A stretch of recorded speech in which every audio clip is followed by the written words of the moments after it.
Estamos.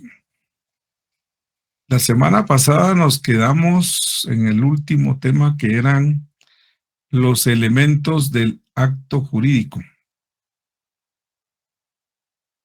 Entonces, como vemos en pantalla, el sujeto, intervienen 4 elementos en el acto jurídico. O sea que para que se dé un acto jurídico tienen que estar incluidos estos elementos, ¿verdad? El sujeto, el objeto, la causa y la forma. Entonces, el sujeto pues es la persona o personas que realizan el acto jurídico. Es decir, quienes expresan su voluntad para crear, modificar o extinguir una relación jurídica. Cuando uno crea una relación jurídica entre personas, lo hace con ánimo de que se lleve a cabo el fin, ¿verdad? Pero en el camino se puede modificar. O sea, todo acto jurídico que es suscrito entre partes de una forma contractual es susceptible de ser modificado, ¿verdad? Y que también va a tener un momento de extinción de acuerdo a la fecha, ¿verdad? Y a las ciertas condiciones. El objeto, pues es el cual el objeto es sobre el cual recae el acto jurídico, es decir, el bien o la prestación que se quiere adquirir, modificar o extinguir. Por ejemplo, si es un contrato de trabajo, pues ahí va a aparecer las fechas de inicio, ¿verdad? Y la fecha de finalización si fuera por un tiempo definido, ¿verdad? O bien puede ser un un acto jurídico de compraventa de un bien, ¿verdad? Muy bien. Entonces la causa es el tercer elemento. Es el motivo o razón que lleva a los sujetos a realizar el acto jurídico. La causa debe ser lícita, es decir, no contraria a la ley, la moral o el orden público. Si la causa es ilícita, el acto jurídico será nulo. Por ejemplo, si se celebra un contrato cuyo objeto es la comisión de un delito, la causa será ilícita y el contrato será nulo. Por ejemplo, yo les decía la vez pasada, suscribir un contrato en donde pues se compromete una de las partes a vender cocaína, por ejemplo. En el contrato en el contrato por servicios, dijéramos, ¿verdad?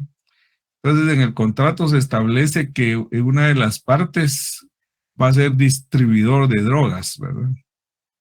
Entonces, automáticamente el acto jurídico es nulo porque es un ilícito, ¿verdad? Es un delito. Entonces, por lo tanto, el acto queda automáticamente nulo porque es contrario a la ley y el orden público, ¿verdad? Entonces, toda causa debe ser lícita. Por ejemplo, un matrimonio, la venta de un terreno, la contratación, la prestación de un servicio. Por ejemplo, ustedes le prestan servicios contables a alguien y se suscribe un contrato, ¿verdad? Yo me comprometo dentro del contrato, yo me comprometo a darle la contabilidad a la persona durante el siguiente año, ¿verdad? Y la otra persona se compromete a proporcionarme los documentos de ingresos y egresos para que yo pueda hacer los registros en los libros contables, ¿verdad? Entonces, si yo le llevo la contabilidad, o yo se la tengo que llevar porque es un acto jurídico en donde yo me estoy comprometiendo a hacerlo y además voy a quedar registrado como el contador de la empresa ante la SAT. Entonces yo estoy amarrado, estoy atado a llevarle la contabilidad. Si yo ya no quisiera llevarle la contabilidad, pues tenemos que hacer una adenda o adendum al contrato y donde pues se dé por terminado el contrato porque el señor de repente no me paga o no me proporciona la información. Entonces yo le digo que así no puedo continuar llevándole su contabilidad, ¿verdad? Entonces es preferible decirle, mire, ya no le puedo seguir dando su contabilidad y hagámosle demos por extinto el contrato, ¿verdad? Muy bien, la forma Es la manera en que se manifiesta la voluntad de los sujetos para realizar el acto jurídico, es decir, los requisitos y formalidades que deben cumplirse para que el acto tenga validez legal. Por ejemplo, en todo contrato debe aparecer los datos generales de los contratantes, ¿verdad? Los datos generales son el nombre, nombres y apellidos, edad, nacionalidad, el DPI, el CUI, ¿verdad? El Código Único de Identificación, la dirección, o sea, el domicilio, ¿verdad? Entonces, todos esos requisitos deben aparecer en el contrato, ¿verdad? El domicilio de la persona, para después poderlo localizar, ¿verdad? Bueno, entonces, estos elementos deben estar presentes en el acto jurídico para que éste tenga validez y produzca los efectos jurídicos deseados. Luego después vimos los vicios de consentimiento. Bueno, primero las consecuencias, ¿verdad? Las consecuencias son todas aquellas situaciones jurídicas concretas que sobrevienen por virtud de la realización de los distintos supuestos previstos en las normas jurídicas, producto de violar la norma. Ejemplo, el que prive de la vida a otro será castigado con la pena de prisión. Vicios de consentimiento. Son situaciones en las que el acuerdo entre las partes que establecen un contrato no se produce de manera libre y consciente. Por ejemplo, errores se cometen siempre, ¿verdad? Hay que tratar la manera de evitarlos, pero son subsanables. El error puede ser de hecho o de derecho. El error de hecho ocurre cuando una persona se equivoca sobre la naturaleza de las cosas o las circunstancias del contrato. El error de derecho se produce cuando una persona se equivoca sobre las leyes que rigen el contrato. O sea que en lugar de aplicar una ley para algo mercantil, se aplica una ley para algo penal, ¿verdad? Para un acto penal. Entonces las leyes deben de aplicarse adecuadamente, no de forma equívoca, ¿verdad? El dolo ocurre cuando una de las partes utiliza el engaño o la manipulación para inducir a la otra parte a firmar el contrato. El dolo puede ser por acción o por omisión. O sea, el acto doloso no es, es parte de los vicios de consentimiento, ¿verdad? Por ejemplo, uno a sabiendas, ¿verdad? Que un vehículo está defectuoso, lo vende, por ejemplo. O un terreno, ¿verdad? A sabiendas que el terreno está intestado, uno lo vende, ¿verdad? Ese es dolo, porque uno sabe que el terreno está intestado y que no lo puede vender hasta que no haya un proceso sucesorio, ¿verdad? Entonces, eso es dolo. Cuando uno conoce que hay alguna limitante y aún así procede, ¿verdad? Y eso va en detrimento de la contraparte, ¿verdad? Por ejemplo, o cualquier bien podría uno vender, por ejemplo, suele suceder cuando uno compra en lugares, en la calle, por ejemplo, en un mercado o en cualquier otra parte, ¿verdad?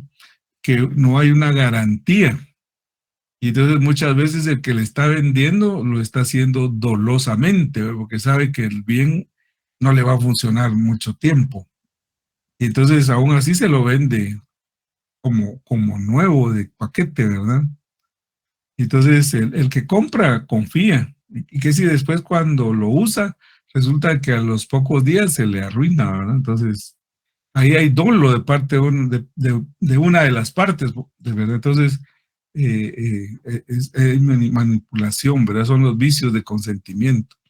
En Guatemala, los vicios de consentimiento son una forma de proteger a las partes de los contratos injustos o desventajosos.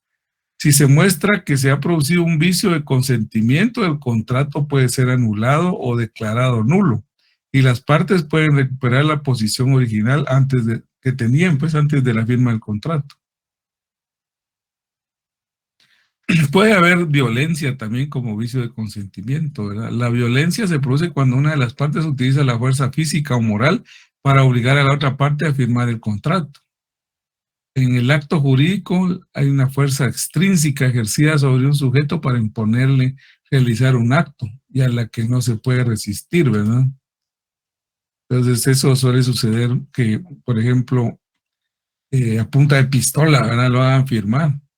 O yo les decía que conocí un caso allá por Puerto Barrios en donde un conocido tenía una finca, estaba bien ubicada, pero justo a los narcotraficantes les interesaba esa finca porque estaba cabal en línea directa donde ellos tenían sus pistas de aterrizaje y todo eso. Entonces vinieron y le ofrecieron muy buena plata, ¿verdad? Mire, le compramos su finca, le damos tanto, ¿verdad? Y a él le gustaba la finca, pues tenía ahí su ganado y tenía otras cosas que había sembrado, ¿verdad?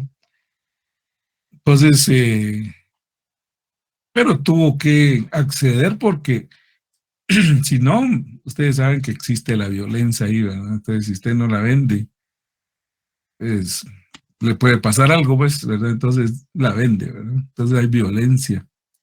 Y al final él va a firmar una escritura en donde traslada el bien a favor de los otros, pues, pero hubo violencia. Entonces, la evidencia, como evidencia jurídica, se refiere a cualquier tipo de prueba o material que se presenta en un juicio o proceso legal para demostrar o refutar un hecho o afirmación. Normalmente los jueces siempre piden una evidencia, ¿verdad? Para ellos tomar una decisión y tiene que ser una evidencia escrita o puede ser de parte de un testigo, ¿verdad? La evidencia puede ser presentada por cualquiera de las partes involucradas en el caso, incluyendo testigos, documentos, fotografías, grabaciones, objetos físicos, entre otros. Principios. Esto se refiere a una norma o idea fundamental en el derecho que sirve como guía para la interpretación y aplicación de las leyes. Ejemplo, la presunción de inocencia, el derecho a un juicio justo, la igualdad ante la ley, la legalidad, la proporcionalidad, la retroactividad de la ley penal desfavorable, la seguridad jurídica, entre otros. Estos principios son esenciales para garantizar la estabilidad y coherencia del sistema legal y para proteger los derechos y libertades individuales. La lesión, la sanción, la coacción, el fraude, todos estos siguen siendo vicios de consentimiento, ¿verdad? La simulación, esos son otros de los temas, ¿verdad? Existe simulación absoluta y simulación relativa. Por ejemplo, la simulación absoluta es cuando el vendedor transfiere mediante escritura pública su propiedad a un tercero, pero en el fondo no hay transferencia efectiva de la propiedad. El vendedor no tiene la más mínima voluntad o intención de vender la finca, ¿verdad? O terreno o bien. Lo hace solo con el propósito de evitar que se lo embarguen, por ejemplo, ¿verdad?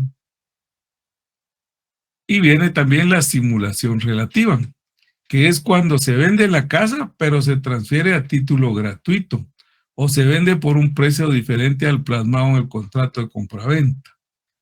O sea, hay un negocio verdadero, hay una transferencia de dominio y posesión, pero encierra algo distinto a lo señalado en el contrato formal, ¿verdad? En la simulación absoluta no existe un negocio real ni la voluntad de serlo. En tanto en la relativa sí existe la intención real del negocio y de hecho el negocio jurídico existe, pero esconde parte de esa realidad o pretende una distinta o negocio distinto. Por ejemplo, cuando el padre vende la casa a su hijo, pero en realidad no es una venta, sino una donación. Y esto lo hacen con el propósito de evitar el pago de impuestos, ¿verdad? Porque las donaciones pagan impuestos. Y porque también pues es un trámite más rápido una compraventa, ¿verdad? Entonces le vende la casa al hijo para traspasarle el bien, ¿verdad?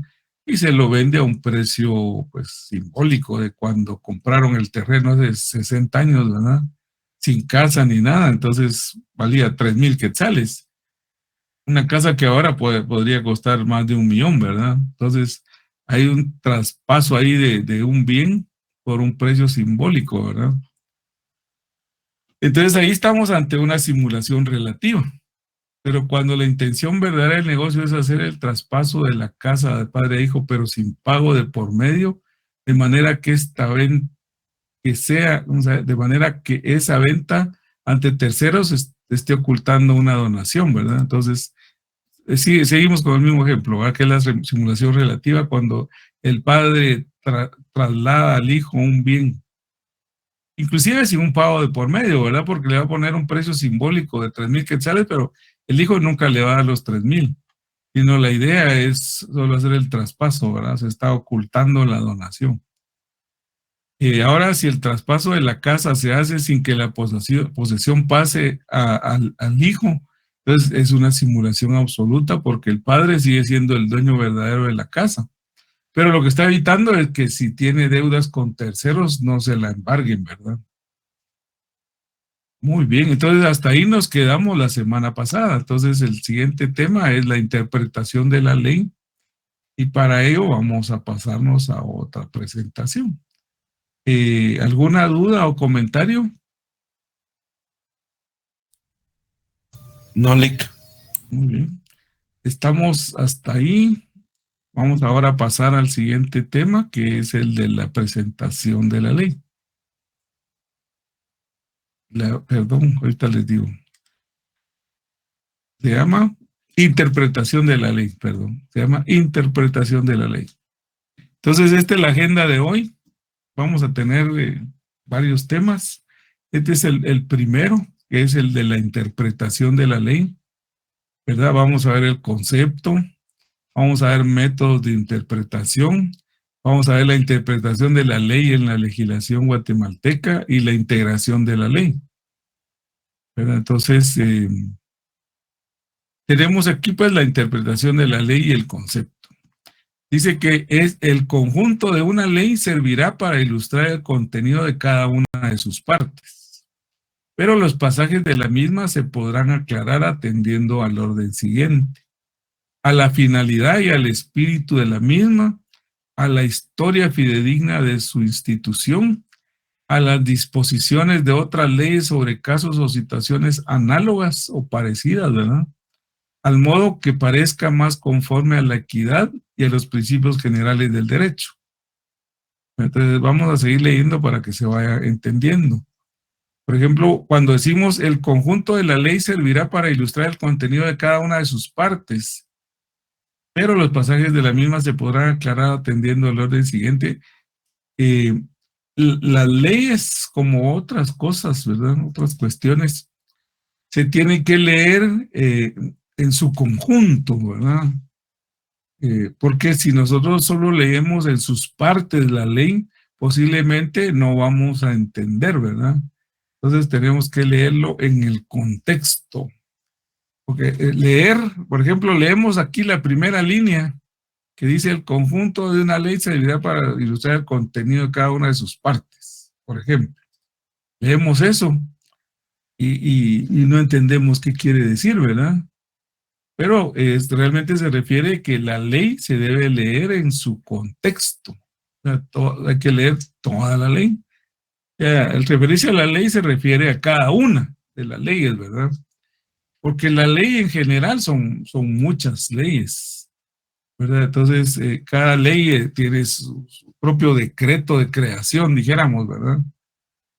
Entonces, tenemos que leer cada una en su contexto, o sea, completa, para poder entender sus partes, porque a veces solo las partes no dicen mucho, pero si nosotros las leemos en su contexto, entonces ya vamos entendiendo.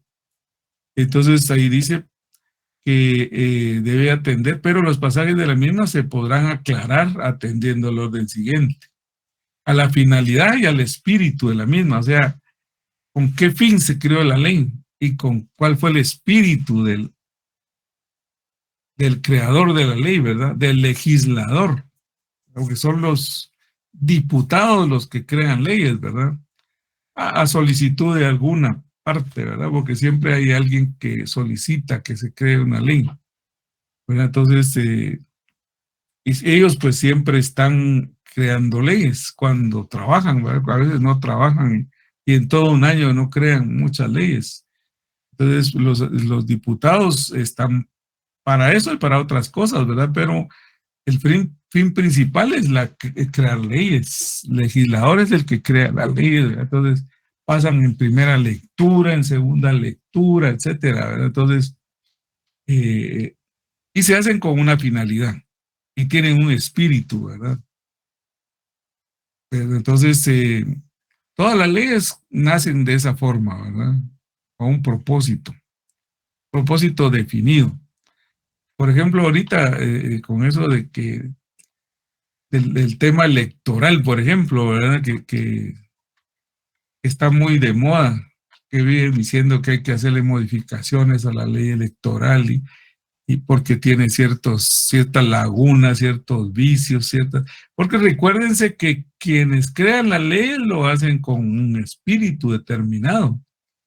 Por ejemplo, el derecho romano, el derecho, todas las fuentes de derecho, por ejemplo, fueron hechas las leyes por hombres.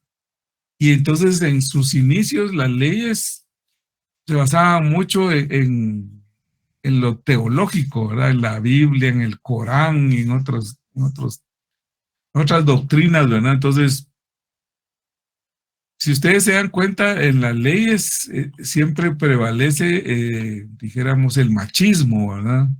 Inclusive en la Biblia. La Biblia está que contaban a los hombres, no contaban ni a las mujeres ni a los niños, ¿verdad? Entonces, inclusive me recuerdo yo que había una parte de alguna ley, ya no me recuerdo cuál era, que decía que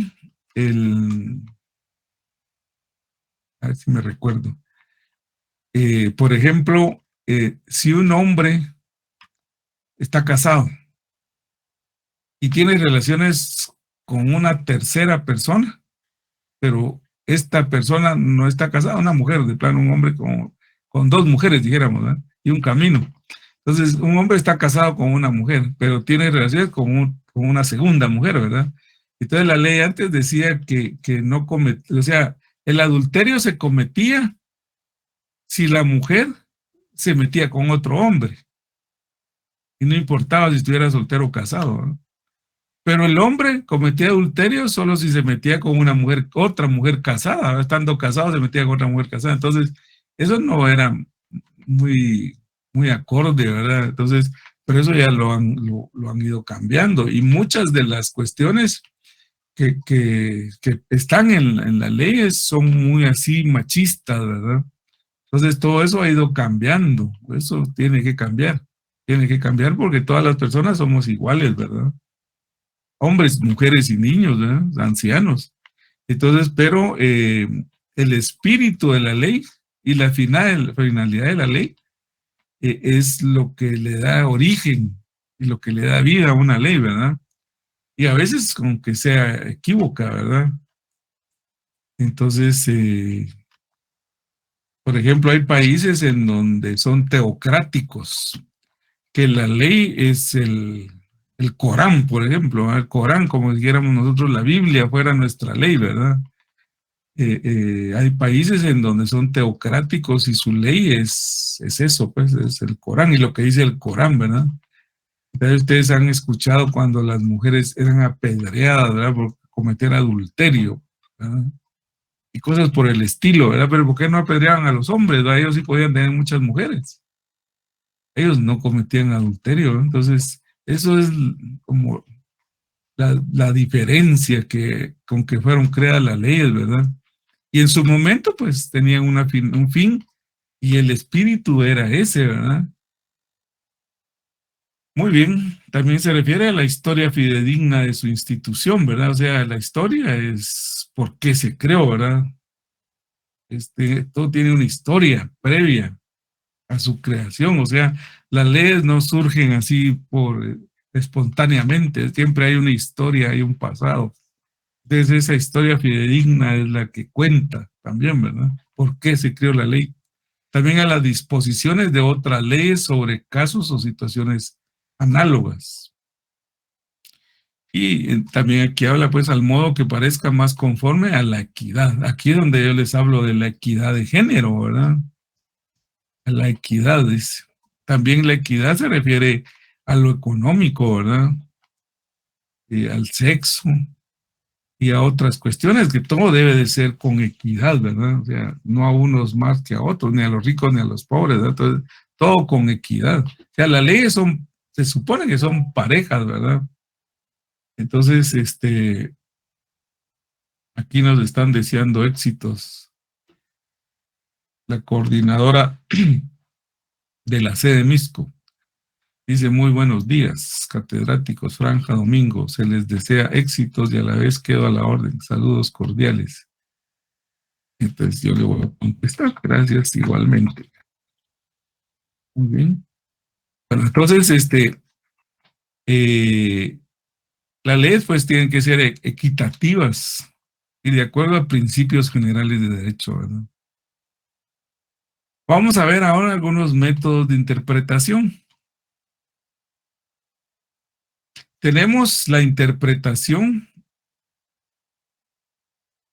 aquí se mira más grande. Tenemos la interpretación gramatical o literal. Entonces, con la ayuda de las reglas gramaticales y del uso del lenguaje, se indaga el significado de los términos en que se expresa una disposición normativa. Les voy a poner un ejemplo. Hay veces que uno encuentra palabras o frases que no entiende en el derecho y los abogados son muy dados a poner términos ahí en otros idiomas, en latín principalmente. Por ejemplo, sine qua non, ¿verdad? Es una frase que a veces entonces quiere decir como tal cual, ¿verdad? O algo parecido, ¿verdad? Pero uno cuando no entiende qué significa, va y busca en diccionarios. A veces hay palabras que uno no las entiende, que son muy difíciles, o no son de uso normal, ¿verdad? Consuetudinario, dijéramos. Entonces uno va y se va a la Real Academia de la Lengua, ¿verdad? Española, la RAE, el diccionario de la RAE, que es la Real Academia Española de la Lengua. Entonces uno va ahí y lee cuál es el significado de las palabras, ¿verdad? De los términos. Por ejemplo, si uno no entiende qué significa literal, por ejemplo. Puede ser, ¿verdad? Que uno no sepa qué es literal, entonces se va a la RAE, al diccionario de la RAE, y busca ahí qué significado tiene literal. Y entonces ya puede interpretar mejor ese párrafo, ¿verdad? Entonces hay una interpretación gramatical. También viene la interpretación sistemática. Dice que las normas jurídicas no pueden ser comprendidas fuera del contexto al que pertenecen. Se recuerdan que yo les estaba hablando del contexto, ¿verdad? O sea que dice que las normas jurídicas no pueden ser comprendidas fuera del contexto al que pertenecen. Por ejemplo, si estamos leyendo una ley, el Código Tributario, por ejemplo. Entonces, el Código Tributario lo tenemos que interpretar desde el mismo Código Tributario. Y si nos vamos al Código de Comercio, también tenemos que interpretar el Código de Comercio desde el mismo Código de Comercio. Y de algunas leyes conexas, pero para algunas cosas, pero es una interpretación sistemática, ¿verdad? En donde las normas jurídicas no pueden ser comprendidas fuera del contexto al que pertenecen, ¿verdad? Entonces, por ejemplo, por eso existen las leyes penales, las leyes civiles, las leyes mercantiles, ¿verdad? Entonces, cada una en su rama, ¿verdad? Y se tienen que interpretar desde su mismo contexto, ¿verdad? Luego viene también la interpretación histórica. Esta consiste en asignar significado a una norma atendiendo a los precedentes existentes, empezando por los inmediatos, ¿verdad? O sea, los próximos primero y después así nos vamos yendo en el tiempo, ¿verdad? O sea, los sucesos acontecidos ayer, luego antier, y hace una semana, hace un mes, hace un año, ¿verdad? Así nos vamos. Entonces, consiste en asignar significado a la norma atendiendo a los precedentes existentes, empezando por los inmediatos, ¿verdad? Esa es la interpretación histórica. Tenemos también la interpretación genética. consiste en definir el origen o gestación de una norma o negocio, el modo en que se han comportado las partes en el proceso o en relación al contrato celebrado. O sea, recuerden que un contrato es la voluntad de las partes, ¿verdad? Entonces, en el contrato se establecen las condicionantes, ¿verdad? Y entonces, eso es una interpretación genética, ¿verdad? Porque cada quien escribe lo que va a ofrecer y por la otra parte, escribe lo que desea obtener, ¿verdad? Y si los dos llegan a un punto, pues hay un pago, ¿verdad? O sea, yo ofrezco mis servicios de auditor, como auditor, ¿verdad? Contador público y auditor. Pero si el otro no quiere un contador público auditor, sino que quiere un ingeniero civil, ¿verdad? Yo no puedo ofrecerle eso. Entonces, y el otro tampoco necesita una auditoría, él lo que quiere es un ingeniero civil. Entonces, tenemos que empatar. Y entonces ahí es donde se da origen o se gesta una norma o negocio, ¿verdad? Y el modo en que se han, bueno, ahí el modo en que se han comportado las partes, ¿verdad? En el proceso o en relación al contrato celebrado, ¿verdad? Tenemos también la interpretación teleológica. Estriba en la justificación de la atribución de un significado apegado a la finalidad del precepto por entender. Vamos a ver, dice, por entender que la norma es un medio para un fin. Entonces, la interpretación teleológica estriba en la justificación de la atribución de un significado apegado a la finalidad del precepto, por entender que la norma es un medio para un fin. O sea que nosotros, sigue de nuevo hablando del contexto, ¿verdad? Entonces, nosotros tenemos que atribuir los significados de las palabras y de las oraciones y de las frases apegados a una finalidad, ¿verdad? De un precepto. Entonces, eso es para entender la norma como tal, ¿verdad? Y la norma es un medio, no es un fin. O sea, las normas lo que hacen es regular, ¿verdad? Pero no son el fin. O sea, solo establecen como las condicionantes, ¿verdad? Para que se dé. Pero no es un fin en sí, una norma, ¿verdad? O sea, las normas no obligan, sino que las normas lo que hacen es establecer los parámetros. Por ejemplo, si dice, el ejemplo que nos están poniendo ahí siempre, ¿verdad? Que si uno mata a una persona, irá preso, pero es una norma. Entonces, no por fuerza tiene que darse, o sea, no por fuerza. Uno tiene que matar a alguien, pues, primero Dios no mata uno a nadie en su vida, ¿verdad? Ni en la vida del otro, pues, porque de plano. Entonces, de eso se trata, es un medio para un fin, no es un fin en sí. Ahora viene la interpretación acorde al uso alternativo del derecho. Esto busca privilegiar en el plano judicial los intereses y la práctica de aquellos sujetos jurídicos, ¿verdad?, que se encuentran sometidos o dominados. La interpretación debe adoptar carácter restitutorio, de emancipación, dentro de una política jurídica o judicial ya permitida. O sea que lo que trata el derecho, ¿verdad?, en cuanto a la interpretación acorde al uso alternativo del derecho, es privilegiar los intereses y la práctica de los sujetos jurídicos que se encuentran sometidos en ese momento, ¿verdad? O dominados. Por ejemplo, si uno está siendo enjuiciado,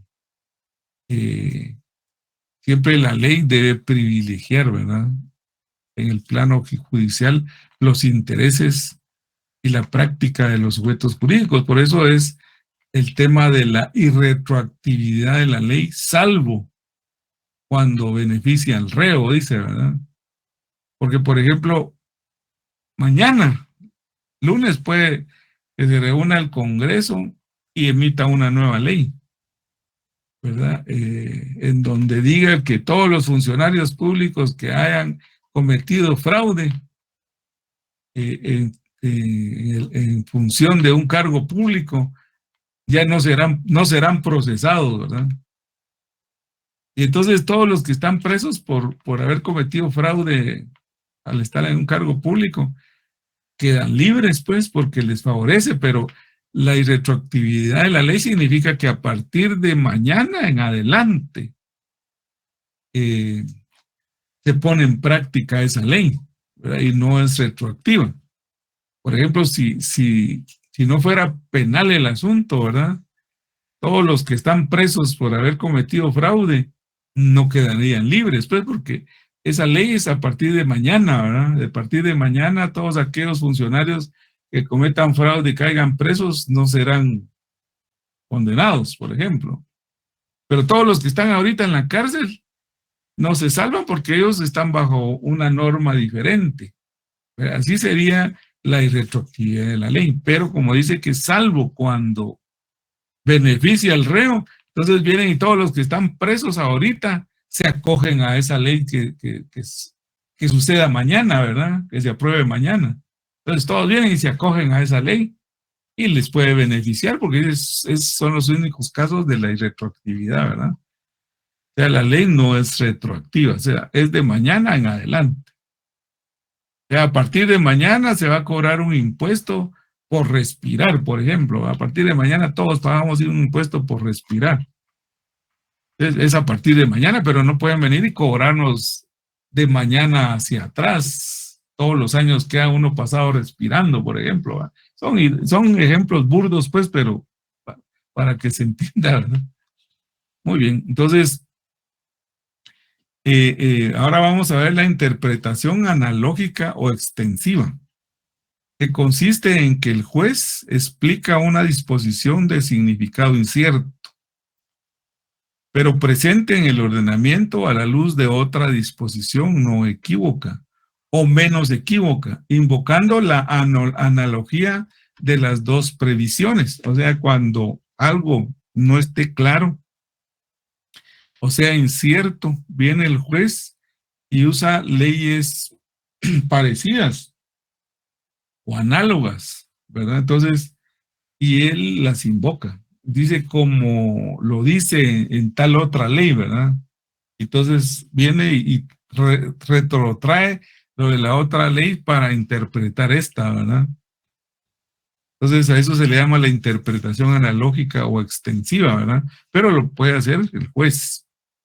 Entonces el juez viene y explica una disposición de significado incierto, pero presente en el ordenamiento a la luz de otra disposición no equívoca o menos equívoca, invocando la analogía de las dos previsiones, ¿verdad? Entonces, el juez viene y se trae el significado de otra norma para una parte de esta norma que no es clara, ¿verdad? Que no es, que es incierta, ¿verdad? Porque las leyes tienen sus lagunas. Toda ley todas las leyes tienen lagunas, ¿verdad? Entonces, a veces para poderlas interpretar adecuadamente y dictar sentencia, y siempre lo hacen con el propósito de privilegiar, ¿verdad? Porque siempre ellos actúan en el plano del privilegio, ¿verdad? Entonces, uno entendería que no, pero sí se puede alegar eso, ¿verdad? Entonces, el abogado defensor puede también sugerir eso al juez, como lo dice tal norma, ¿verdad? Entonces, para esta parte de esta ley que no es muy clara, ¿verdad? Que es incierta. Entonces, como la otra es, ¿alguien me quiere hablar? Perdonen. Buenos días, licenciado. Buenos días. Mire, con una consulta, ¿a qué se refiere cuando usted indica que es una laguna? Laguna, pero no es para mantener lagartos, ¿sí? Ajá, sí, pero, o sea, ¿a qué se refiere? Mire, lo que pasa que como, recuérdense que quienes aprueban las leyes son los diputados. Y ustedes han visto toda la gama de colores que hay ahí en el Congreso, ¿verdad? Y de sabores y de todo hay ahí. Entonces, muchos de los diputados los eligen, casi a todos, ¿verdad? Los eligen por políticos. A ellos no los eligen porque sean conocedores de la ley. Y menos como para emitir leyes, ¿verdad? Entonces, normalmente las leyes entran como un proyecto al Congreso. Entonces, dependiendo si es una ley relacionada con la salud, con el trabajo, con lo financiero, etcétera, ¿verdad? con lo judicial. Entonces, la comisión de cada una de esas áreas analiza el proyecto. Y entonces ellos tienen sus asesores, ¿verdad? Que normalmente pues podrán ser, si el tema es legal, pues tienen abogados.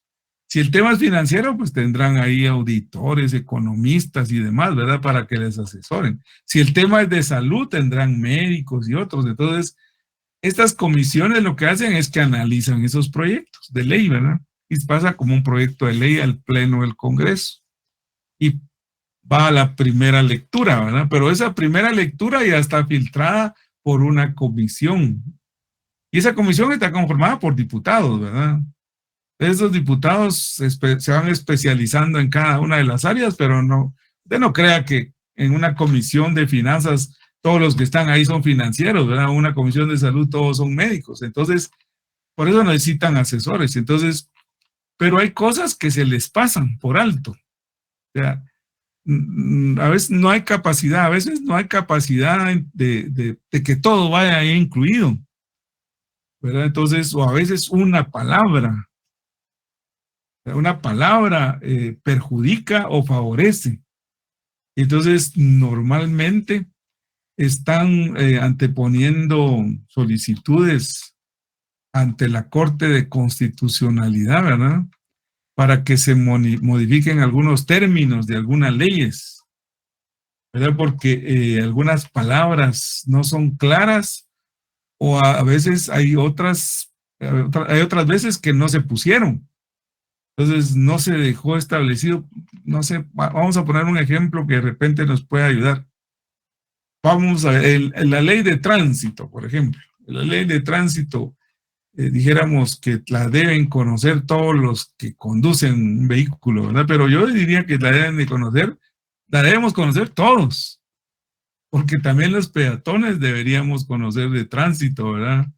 Porque, por ejemplo, el uso de los semáforos, el uso de los pasos de cebra, el uso de las banquetas, y etcétera, ¿verdad? Pero normalmente las personas de a pie no conocemos de la ley de tránsito. Entonces, hay una laguna ahí en la ley, ¿verdad? Que no dejó incluidas a las personas de a pie en la ley. Entonces, por ejemplo, por ejemplo, viene un conductor en estado de ebriedad, vino y fue a chocar contra un poste, ¿verdad?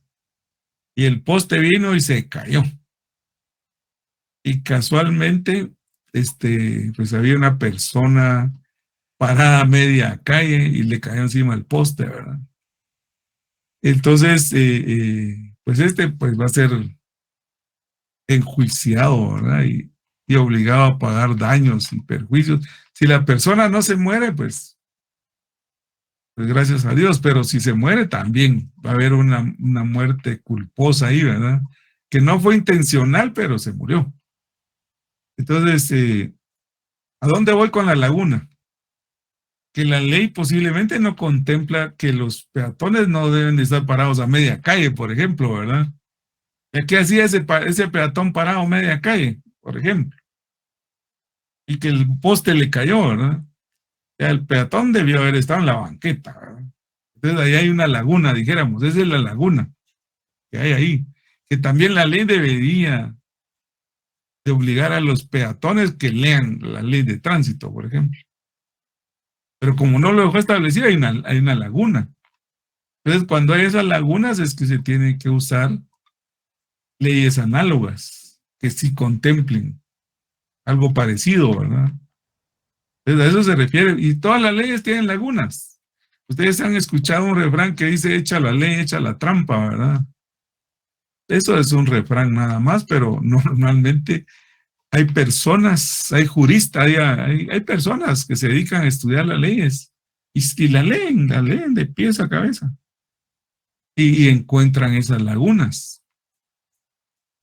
Ahorita tal vez, por ejemplo, dice la SAT, por ejemplo, la SAT viene y pone una sanción porque no se tienen los libros de contabilidad al día, por ejemplo.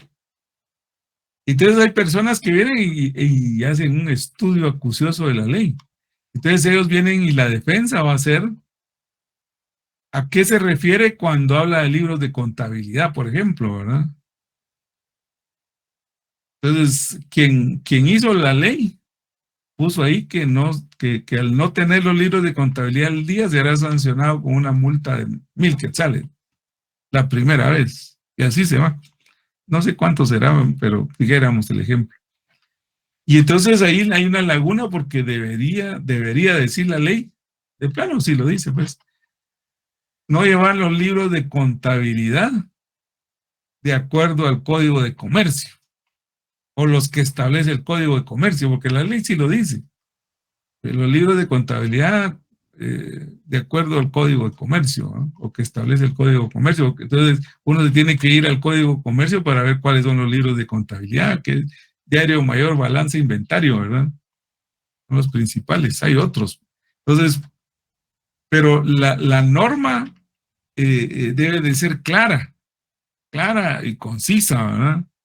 Debe decir los libros de contabilidad y establecer cuáles libros de contabilidad, porque si no, después el que está haciendo la defensa, por ejemplo, asesorando a la empresa, a los empresarios o al comerciante individual o persona individual, como sea, se basa en esas lagunas, ¿verdad? Que no quedó claro ahí, porque las leyes tienen que ser claras y dejar establecido ahí todos los parámetros, porque si no lo deja, hay una laguna en donde otros se pueden apoyar para una defensa. Entonces, esas son las lagunas. No sé si aclaré el tema. Sí, licenciado, gracias. Más o menos. No, sí, sí, lo entendí. Entonces, Sí. en sí, las lagunas serían los posibles puntos que no llego, que no cubre la ley o que no dejo claros. Ahí vamos, cabal. Eso es. Muy bien. Entonces, vamos a pasar al siguiente tema. Habla del 3.3, el punto 3.3, la interpretación de la ley en la legislación guatemalteca. Dice que la ley del organismo judicial, artículo 10, en cuanto a la interpretación de la ley. Fíjese pues que la ley del organismo judicial establece el tema de la interpretación de la ley. Aquí lo establece. Que este fue reformado en el decreto 7590 y en el 59/2005 del Congreso de la República. Entonces aquí claramente se ve que cuando hicieron la primera ley del organismo judicial y escribieron este artículo 10, no era claro en cuanto a la interpretación de la ley, tuvieron que reformarlo.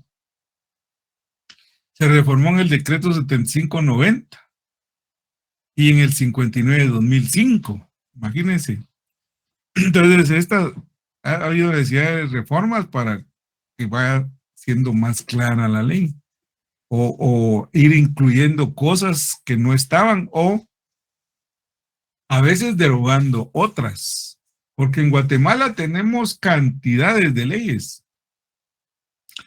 Hay leyes todavía de la época de Ubico que están vigentes, pero que ya no se usan porque son obsoletas. También las leyes se vuelven obsoletas, porque las leyes de la época de Ubico fueron hechas para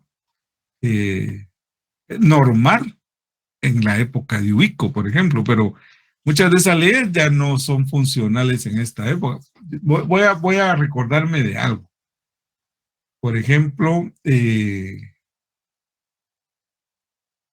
a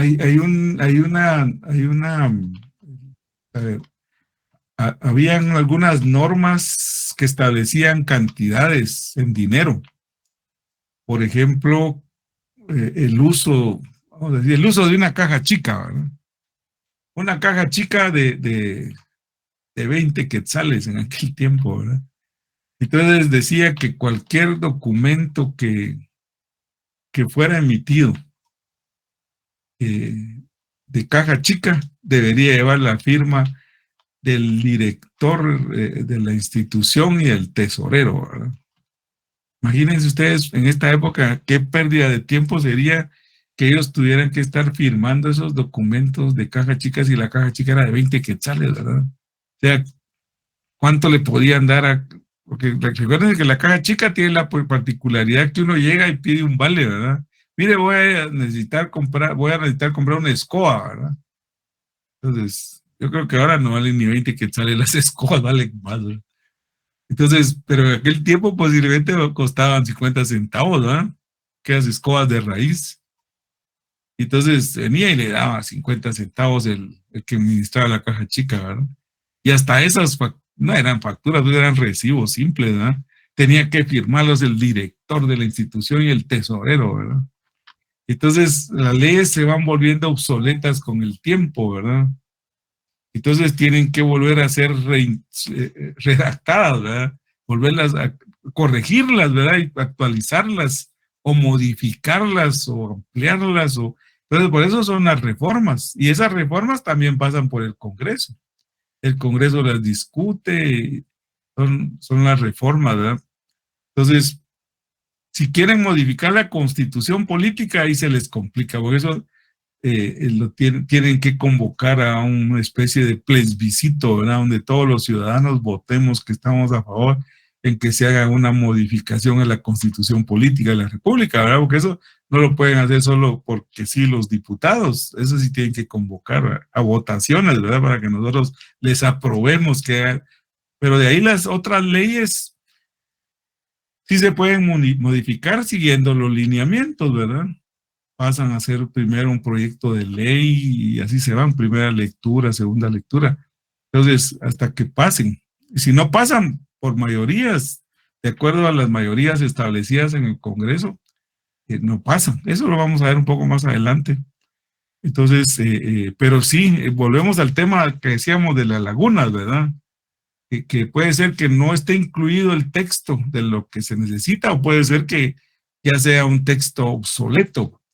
Por ejemplo, una ley que fue muy... Ahorita, por ejemplo, hay ciertas leyes que están siendo reconocidas a nivel internacional y es el tema del terrorismo cibernético, por ejemplo, o del acoso sexual cibernético, por ejemplo.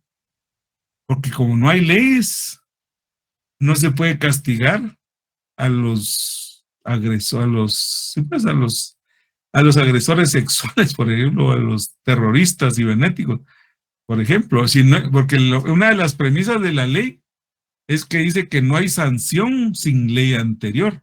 O sea, primero tienen que crear la ley del terrorismo cibernético para sancionar a los que cometan un delito de este tipo. De lo contrario, si no existe una ley, no tienen cómo juzgarlos, porque ahí no aplican las leyes análogas porque no hay. O sea, porque hay cosas muy específicas, por ejemplo,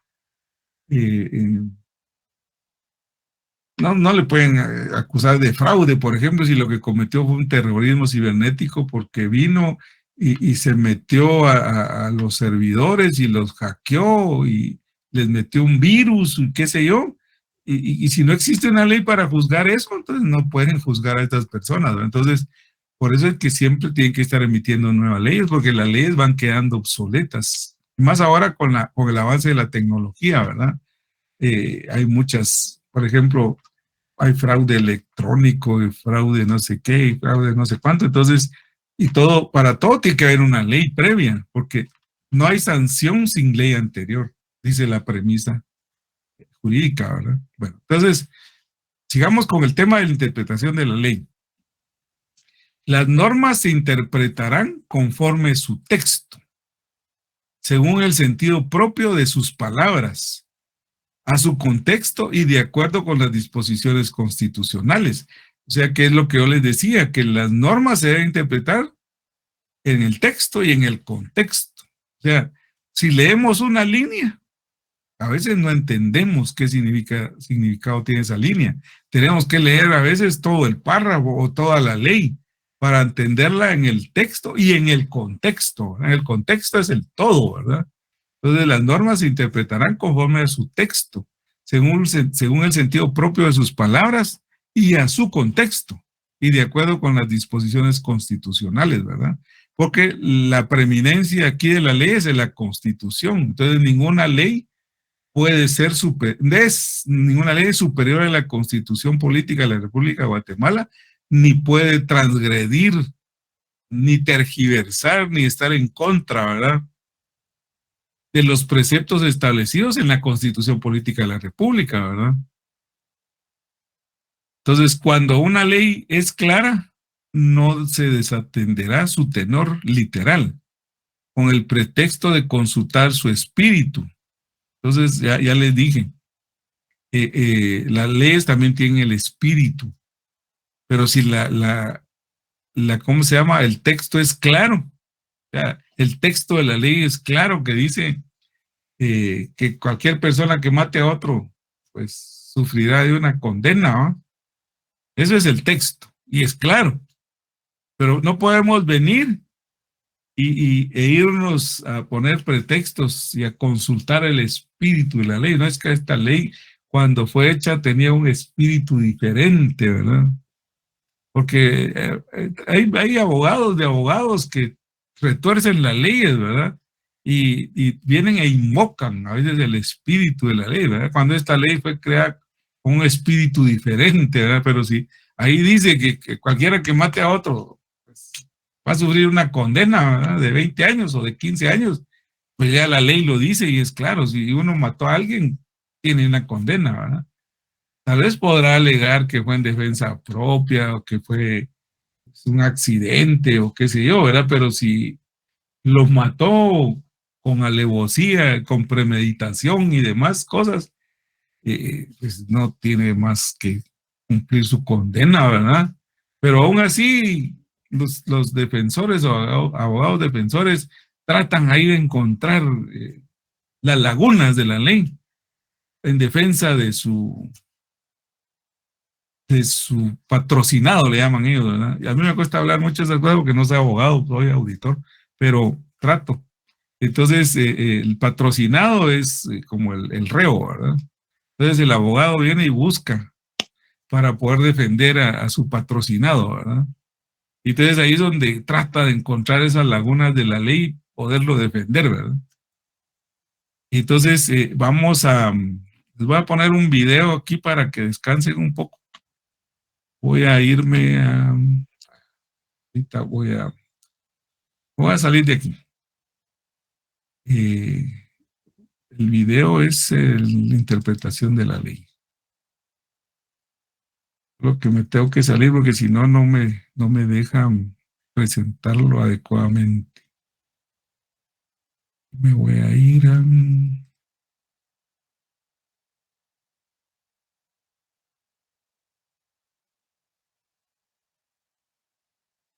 Este video va a hablar sobre,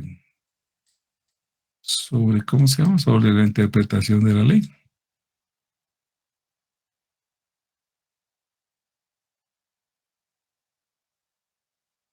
Tiene una duración de 18 minutos, ya que a las 9 lo vamos a terminar de ver.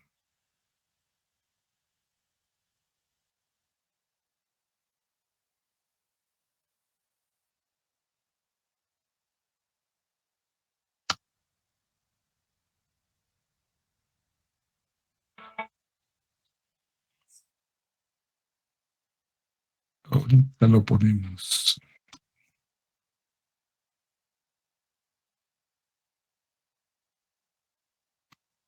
Bueno, entonces ahí les dejo.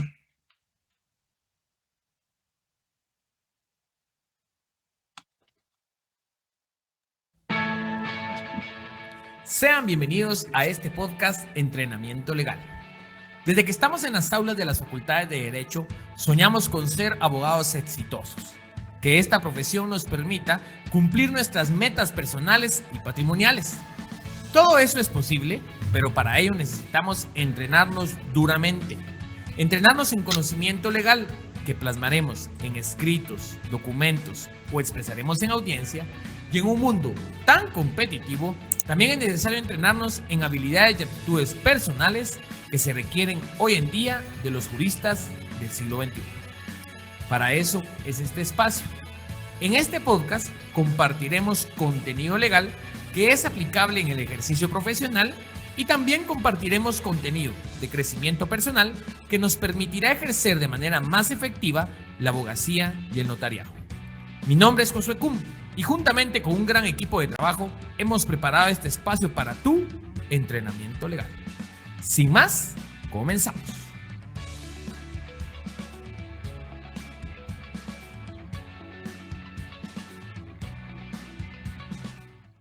Sean todos bienvenidos a su podcast Entrenamiento Legal. El día de hoy estamos abordando nuestro capítulo número 53, estrenando una nueva serie que le hemos denominado Las Básicas de la LOG. Recordemos que LOG le denominamos cariñosamente a la Ley del Organismo Judicial y hemos querido hacer esta serie ya que esta ley tiene componentes muy importantes que no siempre las tenemos en mente los abogados. Y recordemos, artículo 1 de la LOG. Los preceptos fundamentales de esta ley son normas generales de aplicación, interpretación, integración del ordenamiento jurídico guatemalteco. Así que esta ley nos sirve para interpretar e integrar todo el sistema normativo y además el artículo 23 de la misma norma establece que las deficiencias de otras leyes se suplirán con lo preceptuado en esta. Así que la ley de organismo judicial tiene estos componentes tan importantes. Y el día de hoy veremos el primer análisis. Vamos a hacer una serie de 4 capítulos y el día de hoy vamos a profundizar sobre cómo se interpreta la ley. Y para eso comenzamos con el artículo número 10. Vamos a ver 4 aspectos de cómo se interpreta la ley y el primero de ellos es el inicio del artículo 10. El artículo 10 de esta ley preceptúa: las normas se interpretarán conforme a su texto, en el sentido propio de sus palabras, a su contexto y de acuerdo a disposiciones constitucionales. Cuando la ley es clara, no se desatenderá su tenor literal con el pretexto de consultar su espíritu. El conjunto de una ley servirá para ilustrar el contenido de cada una de sus partes.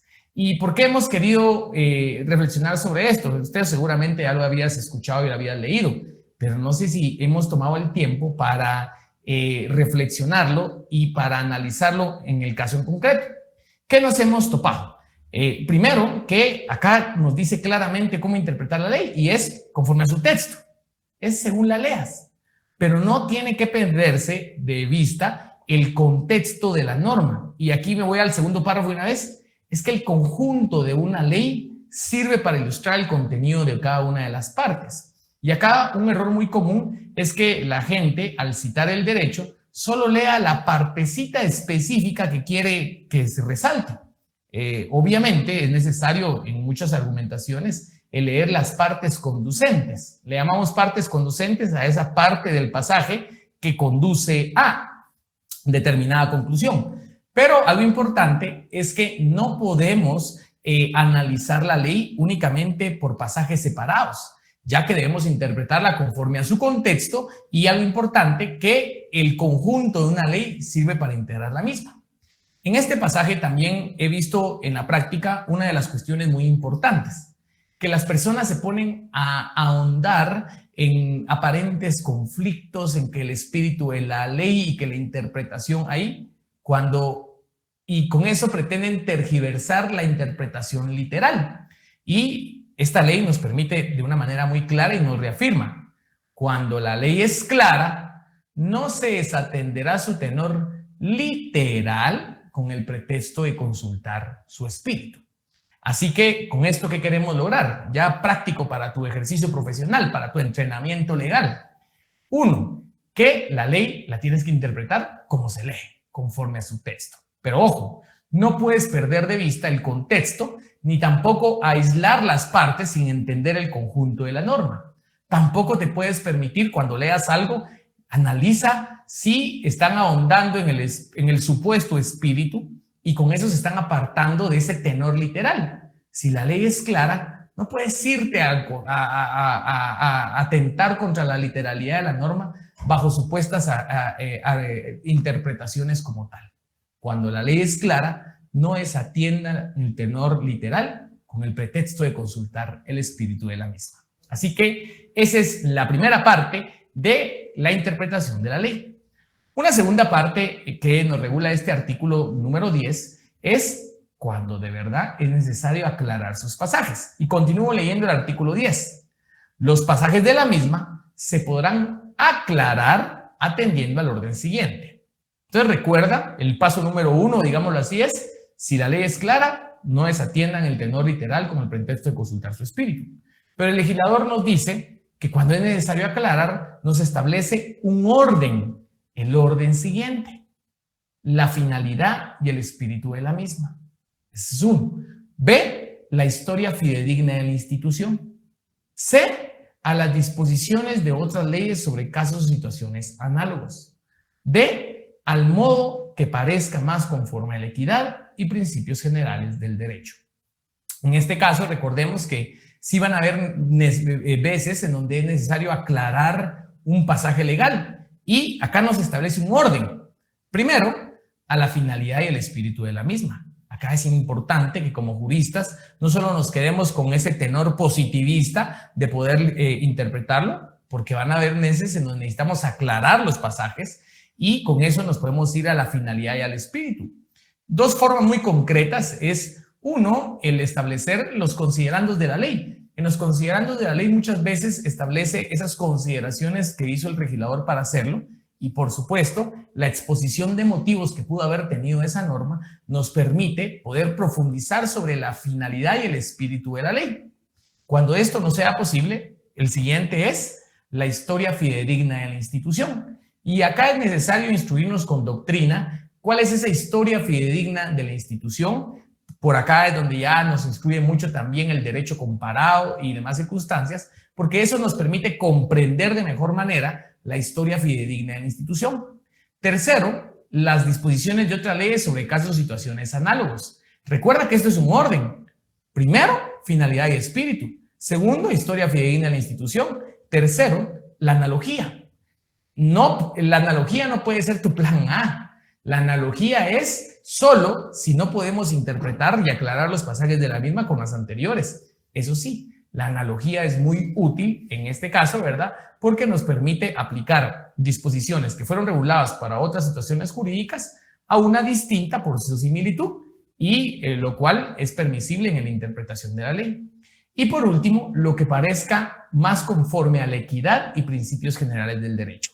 Realmente, filosofar sobre lo que corresponde a la equidad y los principios generales del derecho, hay diversas perspectivas, pero para que tú lo puedas concretar es hacer aquello que es más justo, más conforme a la buena fe, más como respecto a los derechos fundamentales de las personas como tal. Y yo te invitaría que cuando te encuentras en una situación en donde es necesario aclarar, pues profundicen en cada una de esta gradación. He leído unas opiniones jurídicas de algunos abogados que, aunque en aquellos casos en donde los pasajes no son claros, han aplicado de una manera formidable esta interpretación y verdaderamente allí es donde uno ve la sabiduría del legislador en la ley de organismo judicial y obviamente los juristas, ¿verdad?, donde tomaron ellos esta base para poder interpretar la ley. Así que con estos dos puntos, yo lo que quisiera decir es, primero, la ley se interpreta conforme a su texto, en el sentido propio de sus palabras, conforme a su contexto de acuerdo a disposiciones constitucionales, todo tiene que hacer de conformidad con la Constitución, y que el conjunto de una ley sirve para ilustrar el contenido de la misma. Ahora bien, la segunda es, cuando la ley no es clara, vamos a poder interpretarla conforme a la finalidad y el espíritu, conforme a la historia fidedigna de la institución, conforme a situaciones o casos análogos, o lo que parezca más conforme a la equidad y principios generales del derecho. Así que llevamos dos puntos vistos como tal sobre interpretación de la ley. Como tú sabes, tengo el privilegio de dedicarme a otorgar cursos y capacitaciones animando a todas las personas a todos los futuros abogados y abogados que podamos siempre buscar cada vez mejorar en nuestras habilidades jurídicas. Y es muy común que las personas me pregunten, mire, Lic, ¿qué puedo interpretar como tal palabra? Mire, Lic, ¿cómo interpreto tal otra palabra? Mire, Lic, cuando la ley regula este término, ¿a qué se refiere? Y entonces, para mí es muy importante aclarar lo siguiente. La propia ley de organismo judicial nos establece qué hacer con las palabras, cómo interpretar cada palabra o qué significado otorgarle. Esto lo encontramos en el artículo número 11, el cual procedo a leer. El idioma oficial es el español. Las palabras de la ley se entenderán de acuerdo con el diccionario de la Real Academia Española, en la acepción correspondiente, salvo que el legislador las haya definido expresamente. Aquí tenemos dos conclusiones. ¿Con qué interpretación vas a darle a una palabra? ¿Le vas a dar la interpretación o con qué significado le vas a dar la palabra? El significado según lo haya definido el legislador en la propia ley.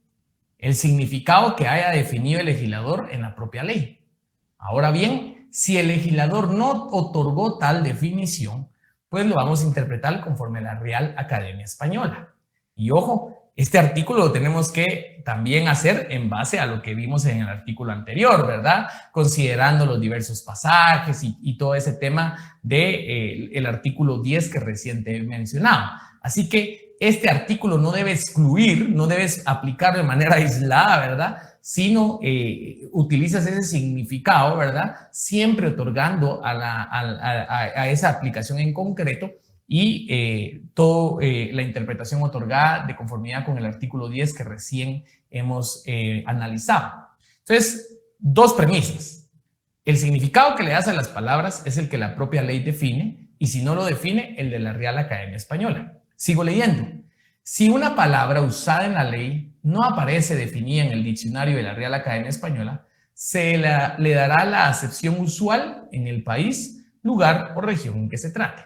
Por supuesto que en este caso tenemos que otorgar esa acepción usual de que se le da en la localidad, lo cual debe ser un hecho que sea muy de conocimiento general, que esa es la acepción que se le da en el lugar, ¿verdad? Inclusive tener sustentado que esa es la interpretación que se le da en el lugar para poder aplicar con firmeza esta disposición. Y por último, la ley regula que las palabras técnicas utilizadas en la ciencia, en la tecnología o en el arte se entenderán en su sentido propio a menos que aparezca expresamente que han usado en sentido distinto. Y aquí es importante que veamos que, por ejemplo, inclusive acaba de salir una ley de leasing. Ley de leasing. El leasing era un contrato atípico y entonces uno empieza a utilizar estos términos que van, ojo, ahí nos definían el leasing, así que esto lo suplimos con el primer párrafo, pero lo que le quiero contar es que probablemente se utilicen términos técnicos de la ciencia de la química, términos técnicos de la ciencia de la informática, términos técnicos de la ciencia de la biología, que tal vez no están en la RAE y tal vez no se les da una acepción usual en el lugar. Por lo tanto, van a ser entendidos en el sentido propio que se le da en esa ciencia, a menos que aparezca que se han utilizado de manera expresa en otro sentido distinto. Así que con esto hemos reflexionado sobre el tercer punto, que es el significado que se le da a cada palabra. Y por último, el punto número 4, tal vez no está en la log, pero es importante que tú no lo pierdas de vista. Y el punto número 4 es que no debes de perder esos cimientos, esas bases que hay en cada una de las ramas del derecho. Cada rama tiene toda una doctrina y un sistema de principios que lo sustentan, y la interpretación que haces de una ley tiene que ser también concorde a esos principios que han establecido para cada una de las ramas. Te pongo un ejemplo. En derecho laboral, probablemente tú establezcas que existe un vacío legal. Pues el propio Código de Trabajo te dice que un vacío legal, si fuera sustantivo, lo interpretas de conformidad con los principios del derecho de trabajo, con los equidad, costumbre y usos locales en armonía con los principios, o bien en, ¿cómo se llama esto? De conformidad con los principios y leyes del derecho común.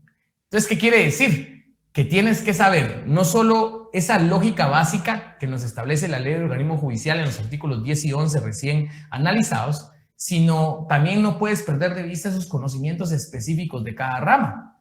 Tú sabes en laboral que si fuera un vacío legal adjetivo, pues con el Código Procesal Civil y Mercantil y con la ley del organismo judicial, porque así lo regula la propia ley. En que inclusive si hubiera un conflicto de normas, indistintamente cuál fuera su jerarquía, el indubio pro operario.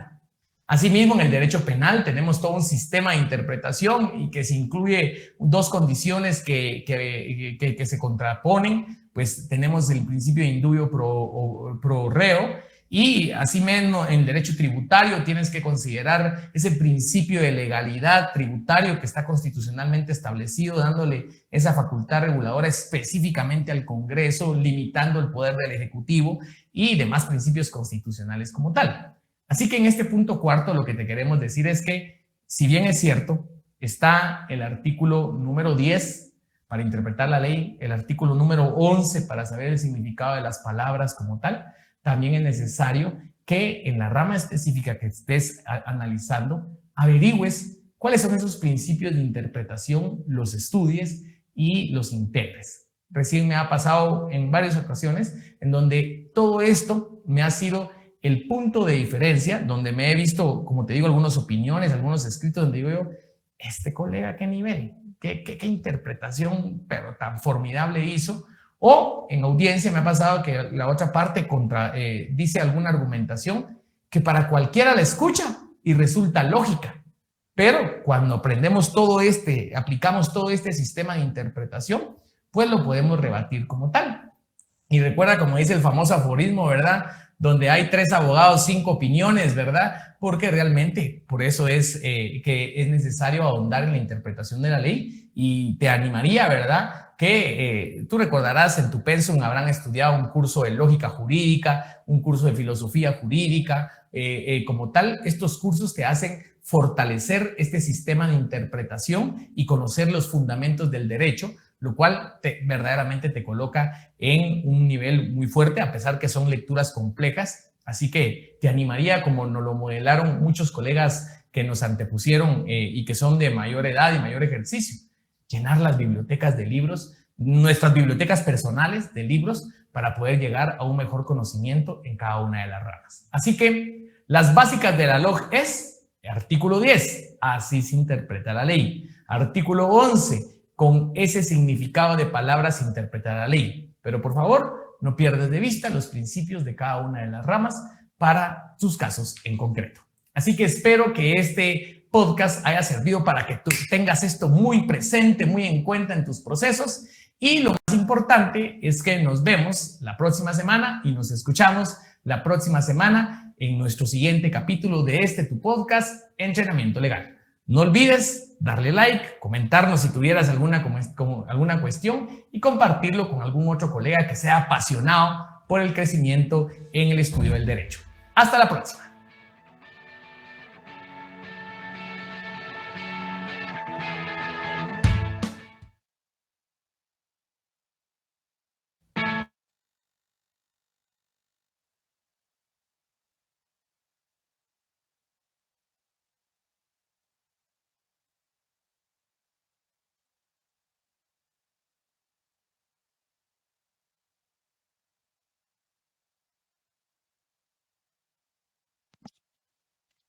Jóvenes, interesante, ¿verdad? ¿Cómo les pareció el video?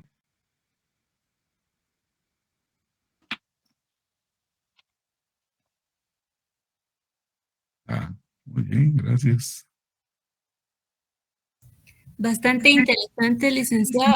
Amplía un poco más acerca del tema de que usted nos estaba hablando. Y pues sí, nos da un punto más elevado de los conceptos, ¿verdad?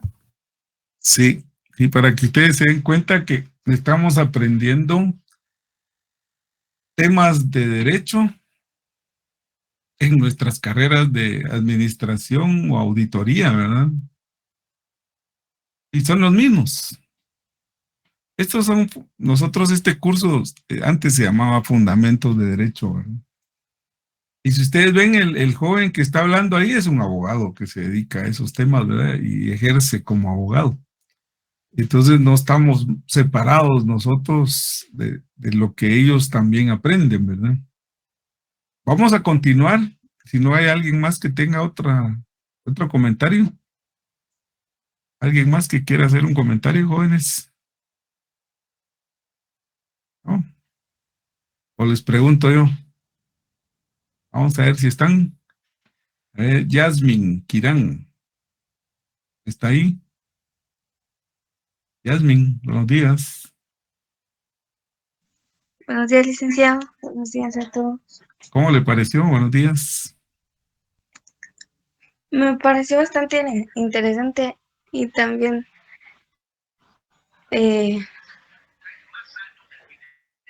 unas cosas que sí estoy todavía buscando, que no logré captar muy bien, pero Poco a poco, ¿verdad? Poco a poco. Cuando uno comienza en la carrera, sí, licenciada. cuando uno comienza en su carrera, normalmente esta parte del área común es un poco complicada, pero la clave es aprender los términos que se usan, porque muchas veces uno acostumbra leer para el examen y después tratar de responder de acuerdo a su propia interpretación. Y realmente estos cursos del área común son muy memorísticos y se tiene uno que aprender los términos y la definición de esos términos al pie de la letra y contestar de acuerdo al texto, como dice, ¿verdad? Y no a su interpretación, porque es parte del por qué a veces uno no gana los exámenes y dice uno, si yo contesté bien, ¿verdad? Pero lo que pasa que aquí no mucho cuenta la interpretación que uno le dé, sino que tiene que ser literal. Tiene que ser literal, no solo en este curso de Derecho, en socioeconomía, en fundamentos. Todos estos cursos son como para que ustedes aprendan un nuevo vocabulario, ¿verdad? Que aprendan un nuevo vocabulario. Hay palabras que ustedes tal vez las han escuchado, pero no saben su significado o a veces nunca las han escuchado. Y todo eso que nos toca que enseñarles a ustedes de la evolución del hombre, ¿verdad? Y cómo el hombre a través de las los distintos estadios ha ido evolucionando, ¿verdad? Entonces, esto se ve en fundamentos, se ve en socioeconomía y se ve en derecho. No lo podemos dejar por un lado, pero ahorita que ya estamos muy inmersos en el tema de derecho, pues yo les sugiero a ustedes que muchas veces uno no gana los exámenes porque contesta de acuerdo a su criterio y a su propia interpretación. Entonces yo les sugiero a ustedes que en estos cursos sí sean así memoristas, que memoricen, que lean bastante y memoricen porque no pueden contestar al tic marín, ¿verdad? Sí, creo que los exámenes son de falso y verdadero, de selección múltiple. Entonces eso le da a uno mucha facilidad para equivocarse porque todo parece verdadero, por ejemplo, todas las respuestas que uno ve son parecidas, ¿verdad? Una palabra cambia o algo. Entonces sí tienen que aprenderse de memoria las cosas para poder sacar buenas notas.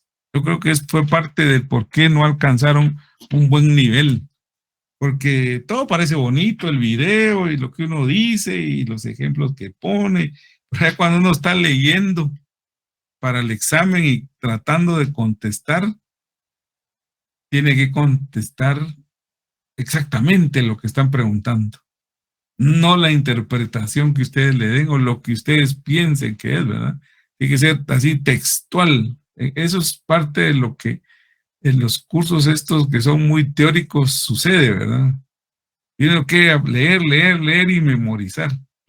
Los cursos teóricos tienen esa particularidad. Hay que leer, hacer resúmenes y volverlos a leer y que se le quede a uno, ¿verdad? Porque esto son las bases que le van a servir para el futuro de su carrera, ¿verdad? Vamos a continuar con nuestra presentación.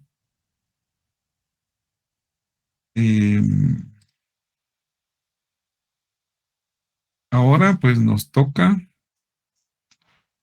que ver la integración de la ley. Porque ya vimos la interpretación, ahora vamos a ver la integración. Entonces dice que es el método de aplicación de la ley. Y aquí habla otra vez de antevacíos o lagunas legales. Todo esto ya lo vieron ahí en el video. Que dice antevacíos o lagunas legales consistente en recurrir a otras normas presentes en el ordenamiento jurídico a fin de eliminar esas faltas u omisiones.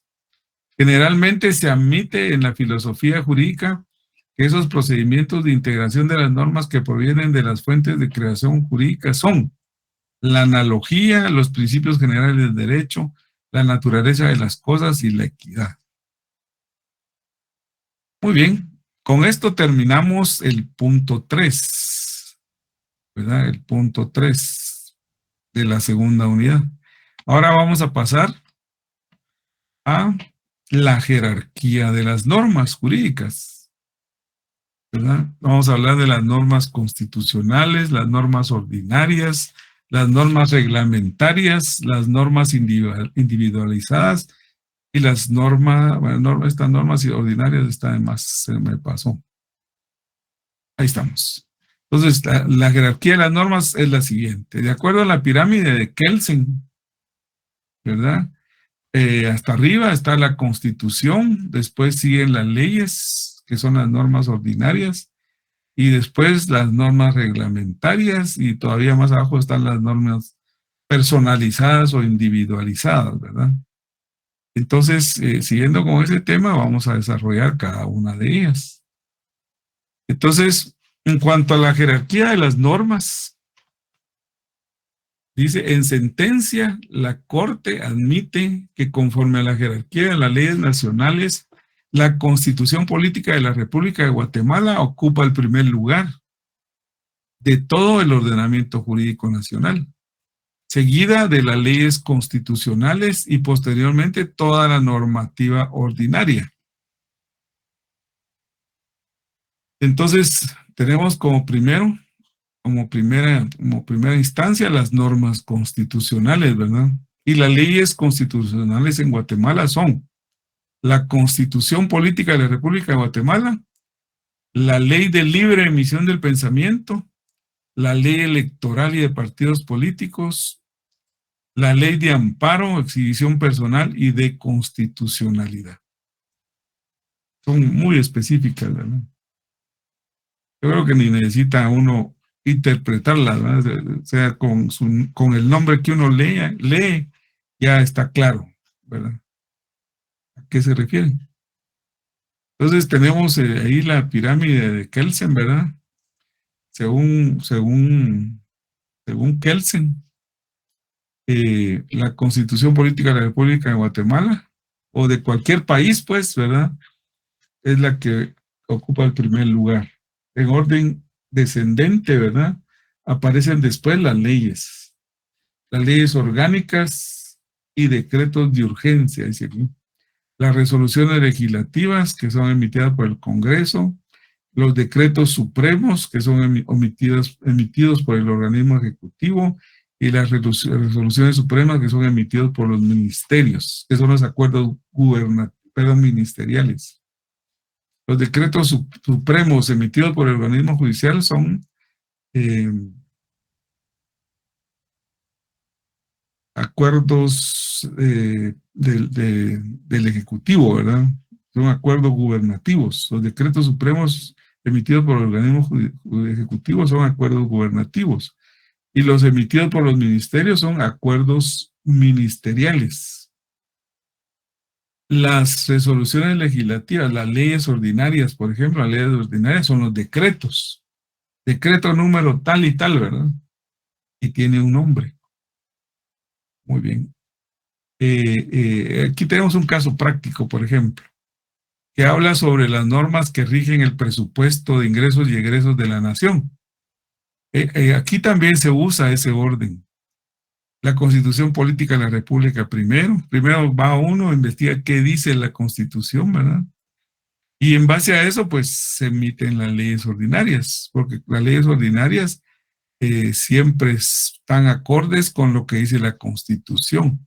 Las leyes ordinarias nunca pueden estar en contra de lo que ya está establecido en la Constitución, ¿verdad? Entonces, luego vienen las reglamentarias, que son aprobadas mediante acuerdos gubernativos, ¿verdad? O acuerdos ministeriales, y las individualizadas. Aquí tenemos dentro de las constitucionales, que son las de mayor nivel jerárquico y de aplicación general, también aquí incluye, ¿verdad?, que en el artículo 237 de la Constitución, el presupuesto general de ingresos y egresos del Estado, el artículo 238, que es la ley orgánica del presupuesto, el artículo 240, que es la fuente de inversiones y gastos del Estado, el artículo 241, que habla sobre la rendición de cuentas del Estado. Esas se les llaman constitucionales porque están incluidas dentro de la Constitución. Entonces tenemos, siguiendo con el tema, ¿verdad? Las normas ordinarias son las normas generales y abstractas que emanan del Congreso. Entre las principales se encuentran la ley del organismo judicial, que regula lo relativo a la interpretación, vigencia y validez de las normas, así como la organización y funcionamiento de los tribunales. El Código Penal, que tipifica los delitos y las penas correspondientes. El Código Civil, que contempla lo relativo a la persona, la familia, los derechos reales y las obligaciones. El Código de Comercio, que regula la actividad de los comerciantes, los negocios jurídicos y las materias mercantiles. El Código de Trabajo, que regula las relaciones entre patronos y asalariados y contiene tanto la parte sustantiva como la procesal. Y en materia procesal rigen los códigos de ámbitos como el procesal civil y mercantil y el procesal penal. La ley ordinaria común o secundaria emana del Poder Legislativo ordinario, que es el Congreso, ¿verdad?, de la República, que al efecto sigue un procedimiento más sencillo que el previsto para la ley constitucional. Porque para emitir la Constitución Política de la República, para eso integraron, o sea, como hubo una disolución del Congreso, entonces establecieron ahí una Asamblea Nacional Constituyente. Entonces esta Asamblea Nacional Constituyente fue la que estuvo deliberando por varios años y creando la nueva Constitución Política de la República de Guatemala, ¿verdad? Entonces, y fue disuelto cuando fue aprobada la Constitución, ¿verdad? Entonces, al ser aprobada la Constitución por la Asamblea Constituyente, automáticamente hubo elecciones nuevamente y se formó un nuevo Congreso, ¿verdad? Entonces, cuando ocurren eventos que rompen con la constitucionalidad, la Constitución automáticamente queda sin efecto y hay que hacer una nueva Constitución. En Guatemala sucedió cuando fue el golpe de Estado, ¿verdad? Al haber golpe de Estado se rompe todo el proceso constitucional, ¿verdad? Y entonces automáticamente quedamos siendo gobernados por el Ejecutivo, dijéramos. Me recuerdo yo que en esa época hubo un triunvirato cuando rompieron con el proceso constitucional, ¿verdad? Sacaron al que estaba de presidente, lo derrocaron, ¿verdad? Y automáticamente pasó a gobernar un triunvirato que estaba compuesto por el general Efraín Ríos Montt, otro de apellido Maldonado Shahad y otro de apellido Gordillo, todos militares, ¿verdad? Entonces ese triunvirato estuvo gobernando unos años y ellos siguieron emitiendo leyes, pero a esas leyes se les llama decreto ley, ¿verdad? Son decreto ley. Ahí no hay un Congreso, ¿verdad? Son los que están gobernando los que emiten las leyes. Entonces a eso se le llama decreto ley, porque no pasa por una asamblea, un Congreso constituido, que no había, ¿verdad? Y la Asamblea Nacional Constituyente no estaba para crear leyes, solo estaba para crear una nueva constitución durante ese proceso que tuvimos de gobiernos de facto, ¿verdad? Ya luego después vino el general Efraín Ríos Montt y les dio golpe también a los otros compañeros y se quedó gobernando solo él, ¿verdad? Y así pasaron varios años. Después, al general Efraín Ríos Montt le dio golpe de Estado otro general de apellido Mejía Víctores. Entonces pasaron 3 gobiernos de facto en un periodo como de 10 años.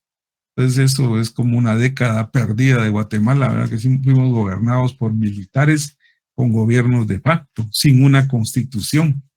Entonces ellos emitiendo leyes, decretos ley, ¿verdad? Hasta que nuevamente se restableció el sistema democrático del país y convocaron a elecciones y se eligió un nuevo presidente y vicepresidente, ¿verdad? Y diputados al Congreso, ¿verdad? Entonces, y alcaldes, ¿verdad? Mientras tanto, hasta los alcaldes eran de facto, ¿verdad? Eran puestos a dedo, ¿verdad? Eran nombrados imagino, por el presidente, por el ejecutivo. Entonces no hubo elecciones de alcaldes tampoco, ¿verdad? Entonces ya cuando se convocó nuevamente a elecciones, que ya se restableció el proceso democrático, que ya hubo una nueva constitución política, entonces ya se convocó a elecciones generales y se eligieron todos los cargos que son por elección popular, ¿verdad? Entonces ya nuevamente volvimos al sistema democrático, en donde ya volvieron a aparecer otra vez las leyes ordinarias, que son aprobadas por la mayoría absoluta de los miembros de, aquí dice Asamblea Nacional, pero es el Congreso, ¿verdad? De los congresistas. La mayoría simple es el voto favorable de la mitad más uno de los asambleístas presentes en la sesión del Pleno. Y por mayoría absoluta es el voto favorable de la mitad más uno de los miembros de la Asamblea Nacional. Ya se dieron cuenta en la diferencia, ¿verdad?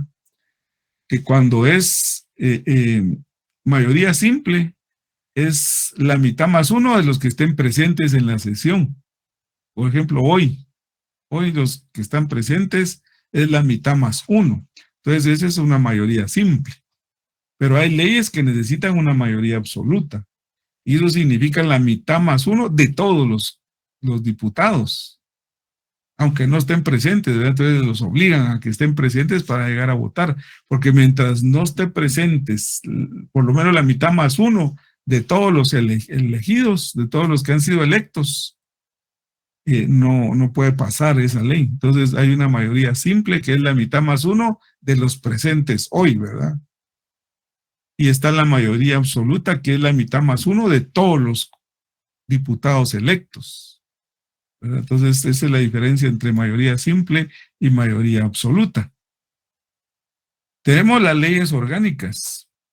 Entonces, debido a la importancia de las materias que regulan, exigen un consenso político que se traduce en la exigencia de una mayoría absoluta del Congreso para su aprobación, mientras que las leyes ordinarias únicamente requieren una mayoría simple. Entonces tenemos aquí pues las leyes orgánicas y las leyes ordinarias. Entonces las leyes orgánicas requieren de una mayoría absoluta y las leyes ordinarias es una mayoría simple, que es la mitad más uno de los presentes, ¿verdad? Bueno, la potestad legislativa corresponde al Congreso de la República, integrado por diputados electos directamente por el pueblo en sufragio universal, por el sistema de lista nacional y de distritos electorales. Y aquí tenemos una lista de leyes ordinarias. Tenemos el Código de Trabajo, las reformas al Código de Trabajo, la Ley de Bonificación Anual para Trabajadores del sector público y estatal, ¿verdad? Sector privado y público. Ley de consolidación salarial, ley del programa de aporte económico al adulto mayor y sus reformas, ley que promueve el turismo interno, reforma a la ley que promueve el turismo interno. Esto era aquello que dijeron de los feriados, de los asuetos, ¿verdad? Que todo el asueto que cayera entre semana se iba a trasladar o al lunes o al viernes para que fuera un fin de semana largo, ¿verdad? Con el propósito de promover el turismo interno, pero eso afectaba a los empresarios, ¿verdad? Y entonces, y a otros sectores. Entonces hubo que hacer una reforma, ¿verdad? Entonces hubo una reforma en donde al final solo quedó el 30 de junio, ¿verdad? Como una festividad movible Entonces, por ejemplo, si 30 de junio cae miércoles, se pasa para el viernes, ¿verdad? Para que sea un fin de semana largo.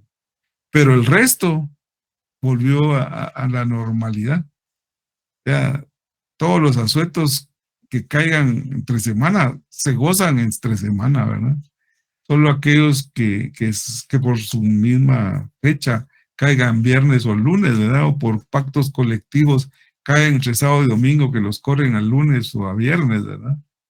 De lo contrario, si cae domingo, pues el domingo se goza, ¿verdad?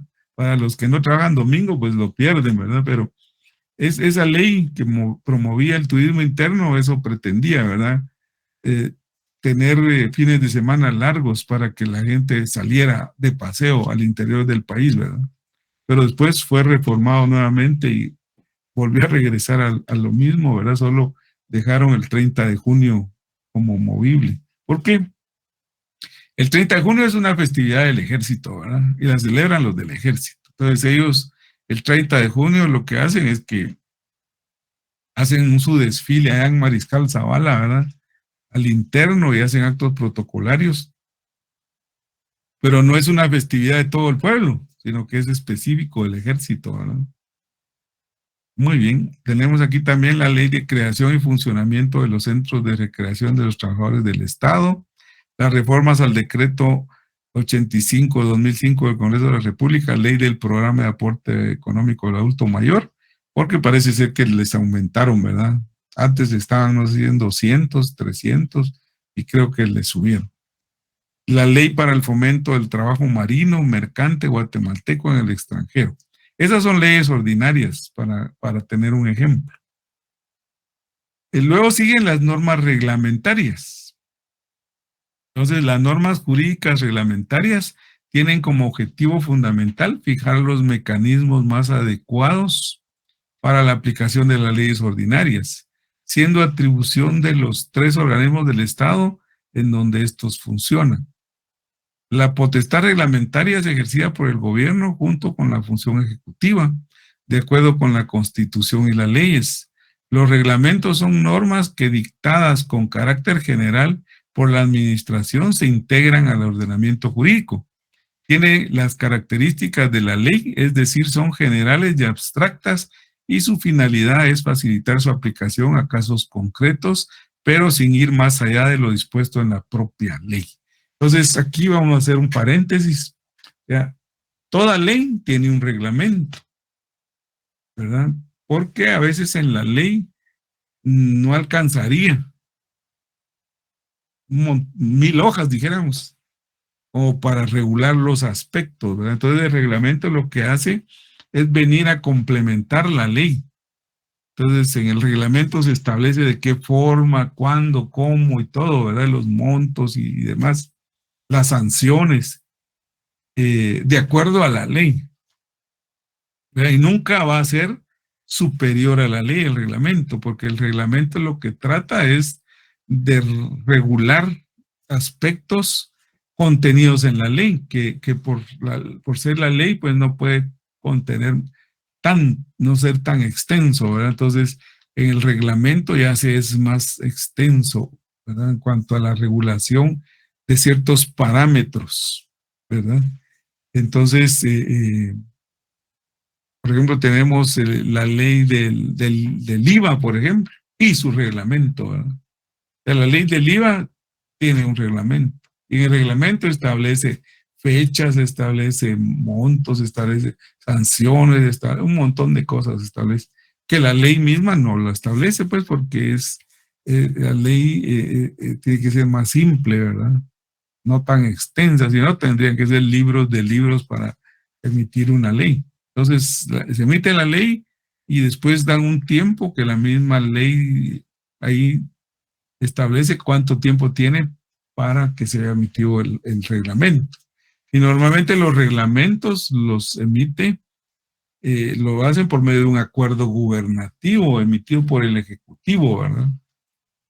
Muy bien. ¿Cuál es la diferencia entre una ley y un reglamento? Entonces, una ley emite regulaciones de carácter general, mientras que un reglamento establece y define las formas. de manera concreta de la forma en que se materializará el precepto legal contenido en la ley.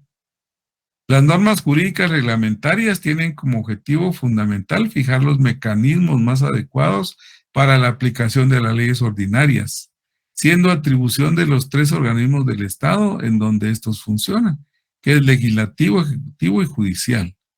Son las reglas que emite el Estado y a través de ellas se protegen aspectos sociales, económicos, políticos y técnicos que son de interés público.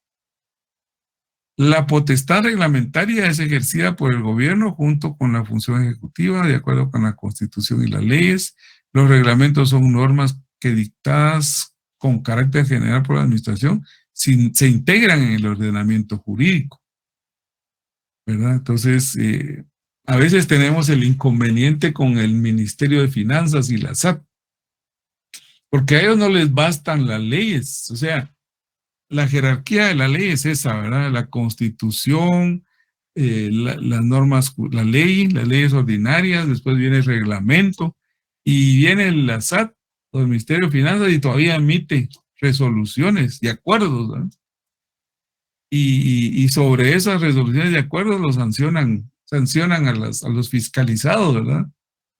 Entonces, pero de acuerdo a la jerarquía, pues sí tienen una categorización dentro de la jerarquía, pero son normas, son dijéramos, muy específicas, ¿verdad?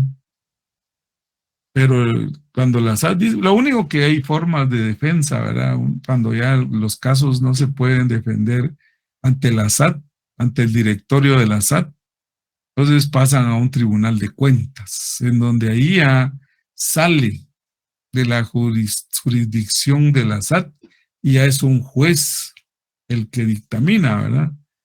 Sobre un tema y lo hace desde el punto de vista legal, tratando de no estar sesgado, ¿verdad? Eso es el espíritu de la ley, ¿verdad? Eso diría que es el espíritu de la ley, que el juez debe de ser una persona neutral que va a dictar una sentencia, ¿verdad? Sobre un caso de cuentas de acuerdo a un criterio jurídico. O sea, no va a venir y se va a sesgar a favor de la SAT o a favor del fiscalizado, ¿verdad? Se supone, porque eso es el espíritu de la ley, pero recuerden también que el juez es un empleado gubernamental, ¿verdad? Y deben a un salario de los impuestos, proveniente de los impuestos, ¿verdad? Entonces, de alguna manera ahí yo creo que podría haber un sesgo, ¿verdad? Pero siempre va a ser poco hacia el estado del asunto, ¿verdad? Pero uno puede presentar todas las pruebas de descargo, ¿verdad? Para que el juez incline la balanza hacia el auditado, ¿verdad? Al fiscalizado. Muy bien. Se llama reglamento a un documento emitido por algún tipo de autoridad en el que se expresa una normativa. La misma puede ser jurídica, social, política o de cualquier otra naturaleza. Y los integrantes de una comunidad deben someterse a ella. Ejemplos. El reglamento de elecciones de la Universidad de San Carlos, ¿verdad? Que ha sido tan pisoteado, dijéramos, ¿verdad? Porque hay un reglamento de elecciones, pero ya vieron que por eso tenemos la universidad cerrada, ¿verdad? Y todas las demás instalaciones, porque hay un grupo ahí que no está de acuerdo a la forma en que fueron las elecciones, pues, pero existe un reglamento, ¿verdad? Y ese reglamento, pues, se supone que establece las normas de cómo se debe hacer un proceso eleccionario en la Universidad de San Carlos, ¿verdad? Pero aún así parece que no se cumplieron algunas cuestiones ahí, entonces hay algunos inconformes, ¿verdad? Entonces es un conflicto ahí que ya lleva casi un año, ¿verdad? Y ojalá que se resuelva pronto para poder regresar a la presencialidad. Muy bien, también existe un reglamento de apelaciones, ¿verdad? Existe un reglamento general de evaluación y promoción del estudiante de la Universidad de San Carlos. Todos estos son de la San Carlos. Hay un reglamento de apelaciones, hay un reglamento general de evaluación y promoción del estudiante de la Universidad de San Carlos, ¿verdad? Entonces, les voy a presentar otro video sobre la jerarquía de las normas jurídicas. Y nuevamente voy a salirme de aquí y voy a presentarles eso. Sería la jerarquía de las normas jurídicas. Vamos a tener por aquí. Muy bien.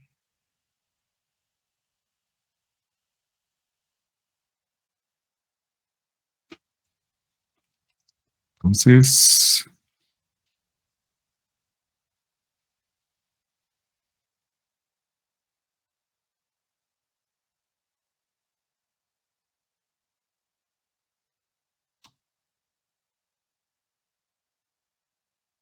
Hola, ¿quieres dos trucos para ver mejor? Primero de ellos, no utilice gafas.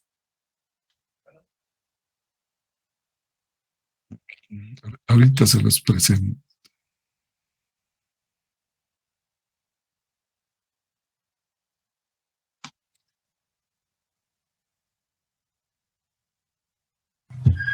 Buenos días, hoy les traemos el tema de la pirámide de Hans Kelsen. Esto tiene la carrera de Ciencias Jurídicas y Sociales, conocida normalmente como Derecho. Muy bien, empecemos. Para empezar vamos a detallar quién fue Hans Kelsen. Aquí tenemos la figura de Hans Kelsen y su fecha de nacimiento y su fecha de muerte. Fue un jurista, filósofo austríaco. Entre sus aportes más encontramos la teoría del derecho puro, tener una solución positivista o positivista, pero es más conocido por la pirámide de Hans Kelsen, la cual explicamos a continuación. ¿Qué es la pirámide de Kelsen? Aquí podemos ver más o menos una pequeña imagen para entrarnos y tener idea de qué es la pirámide de Hans Kelsen. Vemos aquí que es una representación gráfica de la idea de sistema jurídico escalonado, la cual muestra el ordenamiento jurídico denominado principio de jerarquía normativa. En suma, consiste en que unas normas superiores jurídicas son superiores a otras. Para entender bien, explicamos el principio de jerarquía normativa en nuestra legislación. En términos simples, podemos decir que una norma superior nunca va a poder contradecir a una norma situada en un escalón superior dentro de la pirámide de Kelsen. Tenemos también los fundamentos legales, el artículo 175 de la Constitución Política de la República de Guatemala y el artículo 3 de la Ley de Amparo y Exhibición Personal y el artículo 9 de la Ley del Organismo Judicial. Muy bien, esta es la pirámide de Hans Kelsen que nos han enseñado. Podemos ver que arriba encontramos las normas constitucionales, un peldaño abajo las normas ordinarias, las normas reglamentarias y por último las normas individualizadas. Vemos aquí también, si sacamos un pequeño anagrama, un juego de palabras con las primeras letras, las constitucionales, después las ordinarias, después tenemos las reglamentarias y las individualizadas, formamos lo que es Cori. Este puede ser el nombre de una mujer para que cuando nos pregunten acerca de la pirámide de Kelsen, luego nos acordemos de las palabras Cori y asimismo recordar con facilidad la pirámide de Kelsen. Bien, ahora esta es la pirámide de Hans Kelsen en nuestro ordenamiento jurídico guatemalteco. Si nos damos cuenta, aquí la pirámide se invirtió. Esto es debido a que las normas constitucionales son las más importantes, entonces estas tienen mayor amplitud dentro de la pirámide y vemos cómo se van haciendo más pequeñas y más pequeñas hasta llegar a las últimas. Muy bien, tenemos las normas constitucionales, por excelencia la Constitución Política de la República de Guatemala. Un poquito más abajo tenemos los tratados y convenios aceptados y rectificados en materia de derechos humanos. Esto aquí en algunos constitucionalistas sitúan a la par la Constitución de los tratados en derechos humanos, es decir, aquí, otros lo ponen un peldaño más abajo, algunos lo ponen un poquito más arriba. Esto es, cada quien tiene su criterio. Y después vemos las leyes de rango constitucional. Número 1 tenemos la ley del orden público. Número 2, la ley de emisión del pensamiento. Número 3, la ley de amparo, exhibición personal y de constitucionalidad. Y 4, la ley electoral y de partidos políticos. Tenemos después las normas ordinarias, que las normas ordinarias son emitidas por el Congreso de la República lo que conocemos comúnmente como ley, como la ley del servicio civil, ley del organismo judicial, ley del organismo ejecutivo, etc. Aquí no lo coloqué por razones de tiempo, pero también tenemos los decretos leyes. Y los decretos leyes fueron emitidos durante un gobierno de facto por por el Ejecutivo, pero al ser tan buenas adquirieron la jerarquía de normas ordinarias. Luego tenemos las normas reglamentarias que son emitidas por el Ejecutivo y los ministros.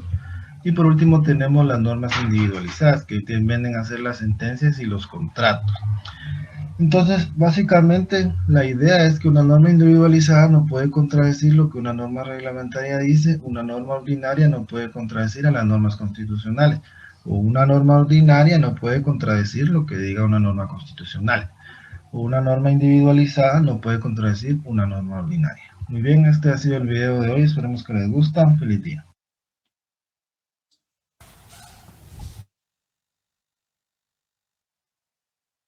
Muy bien.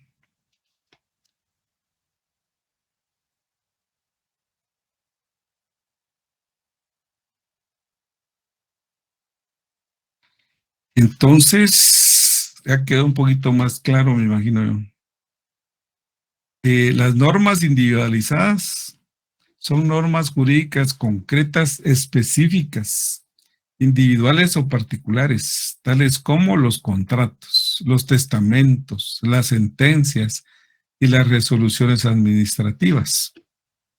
Son normas individualizadas los decretos emitidos por el Congreso de la Unión para conceder permiso a determinados individuos para aceptar y usar títulos o condecoraciones extranjeras. Se entiende por normas individualizadas las que obligan o facultan a una o varias personas individualmente determinadas. O sea, no son de carácter general, ¿verdad? Como las demás. Ellas son muy específicas. Para Guatemala, por ejemplo, el Congreso de la República elabora su reglamento interior. El organismo ejecutivo es quien tiene la mayor responsabilidad en la elaboración de los reglamentos, ya que es el encargado de ejecutar y velar porque se cumpla la legislación constitucional y ordinaria. Existen diferentes tipos que varían según el ámbito. Aquí está, existen diferentes tipos que varían según el ámbito en el cual son aplicadas. Hay normas religiosas, hay normas jurídicas, hay normas morales, hay normas sociales. Se crean para aplicarse en forma individual a una persona o grupo de personas claramente definido. Entre ellas podemos mencionar las sentencias judiciales, los contratos, las resoluciones administrativas y los testamentos. Ustedes se dan cuenta, tomando el ejemplo del testamento, es individualizada, ¿verdad? Una persona, en su libertad que tiene, ¿verdad? Su libre albedrío y en sus plenas facultades, puede suscribir un testamento ante un abogado, ¿verdad? Un notario público, y heredar sus bienes. Puede ser entre vivos, ¿verdad? O después de su muerte, a terceros. Y nadie se lo puede quitar. A veces los hijos creen que los bienes que poseen sus padres les pertenecen, pero no es así, porque los papás pueden suscribir un testamento y dejarle sus bienes a quien les dé la gana, a quien le plazca, a un vecino, a un amigo, a una amiga, a quien desee, a una institución, por ejemplo, ¿verdad? O sea, una vez hay un testamento, los bienes pasan a ser propiedad de quienes aparecen en el testamento, ¿verdad? Ahora, cuando la persona muere sin haber dejado testamento, entonces viene un proceso sucesorio de bienes, se le llama, ¿verdad? En donde es un juez el que determina al final quiénes son los que tienen derecho como herederos, atendiendo a las líneas de consanguinidad, ¿verdad? Por ejemplo, los hijos y la esposa, o el esposo, ¿verdad? En primera instancia. Así sigue en esa línea, ¿verdad? Pero es un juez el que determina a quienes les corresponde los bienes de la persona intestada, ¿verdad? De los bienes intestados. pero son normas individualizadas. Un contrato de compraventa, un contrato de servicios, etcétera, ¿verdad? Entonces, son cosas, son normas individualizadas que tienen un carácter legal, ¿verdad? La norma individualizada establece derechos y obligaciones a favor o a cargo de personas concretas en casos y situaciones específicos. Un acto administrativo, por ejemplo, determina una obligación fiscal particular. El monto de esta y el sujeto que debe pagarla. Una sentencia judicial establece la obligación concreta a cargo de alguien.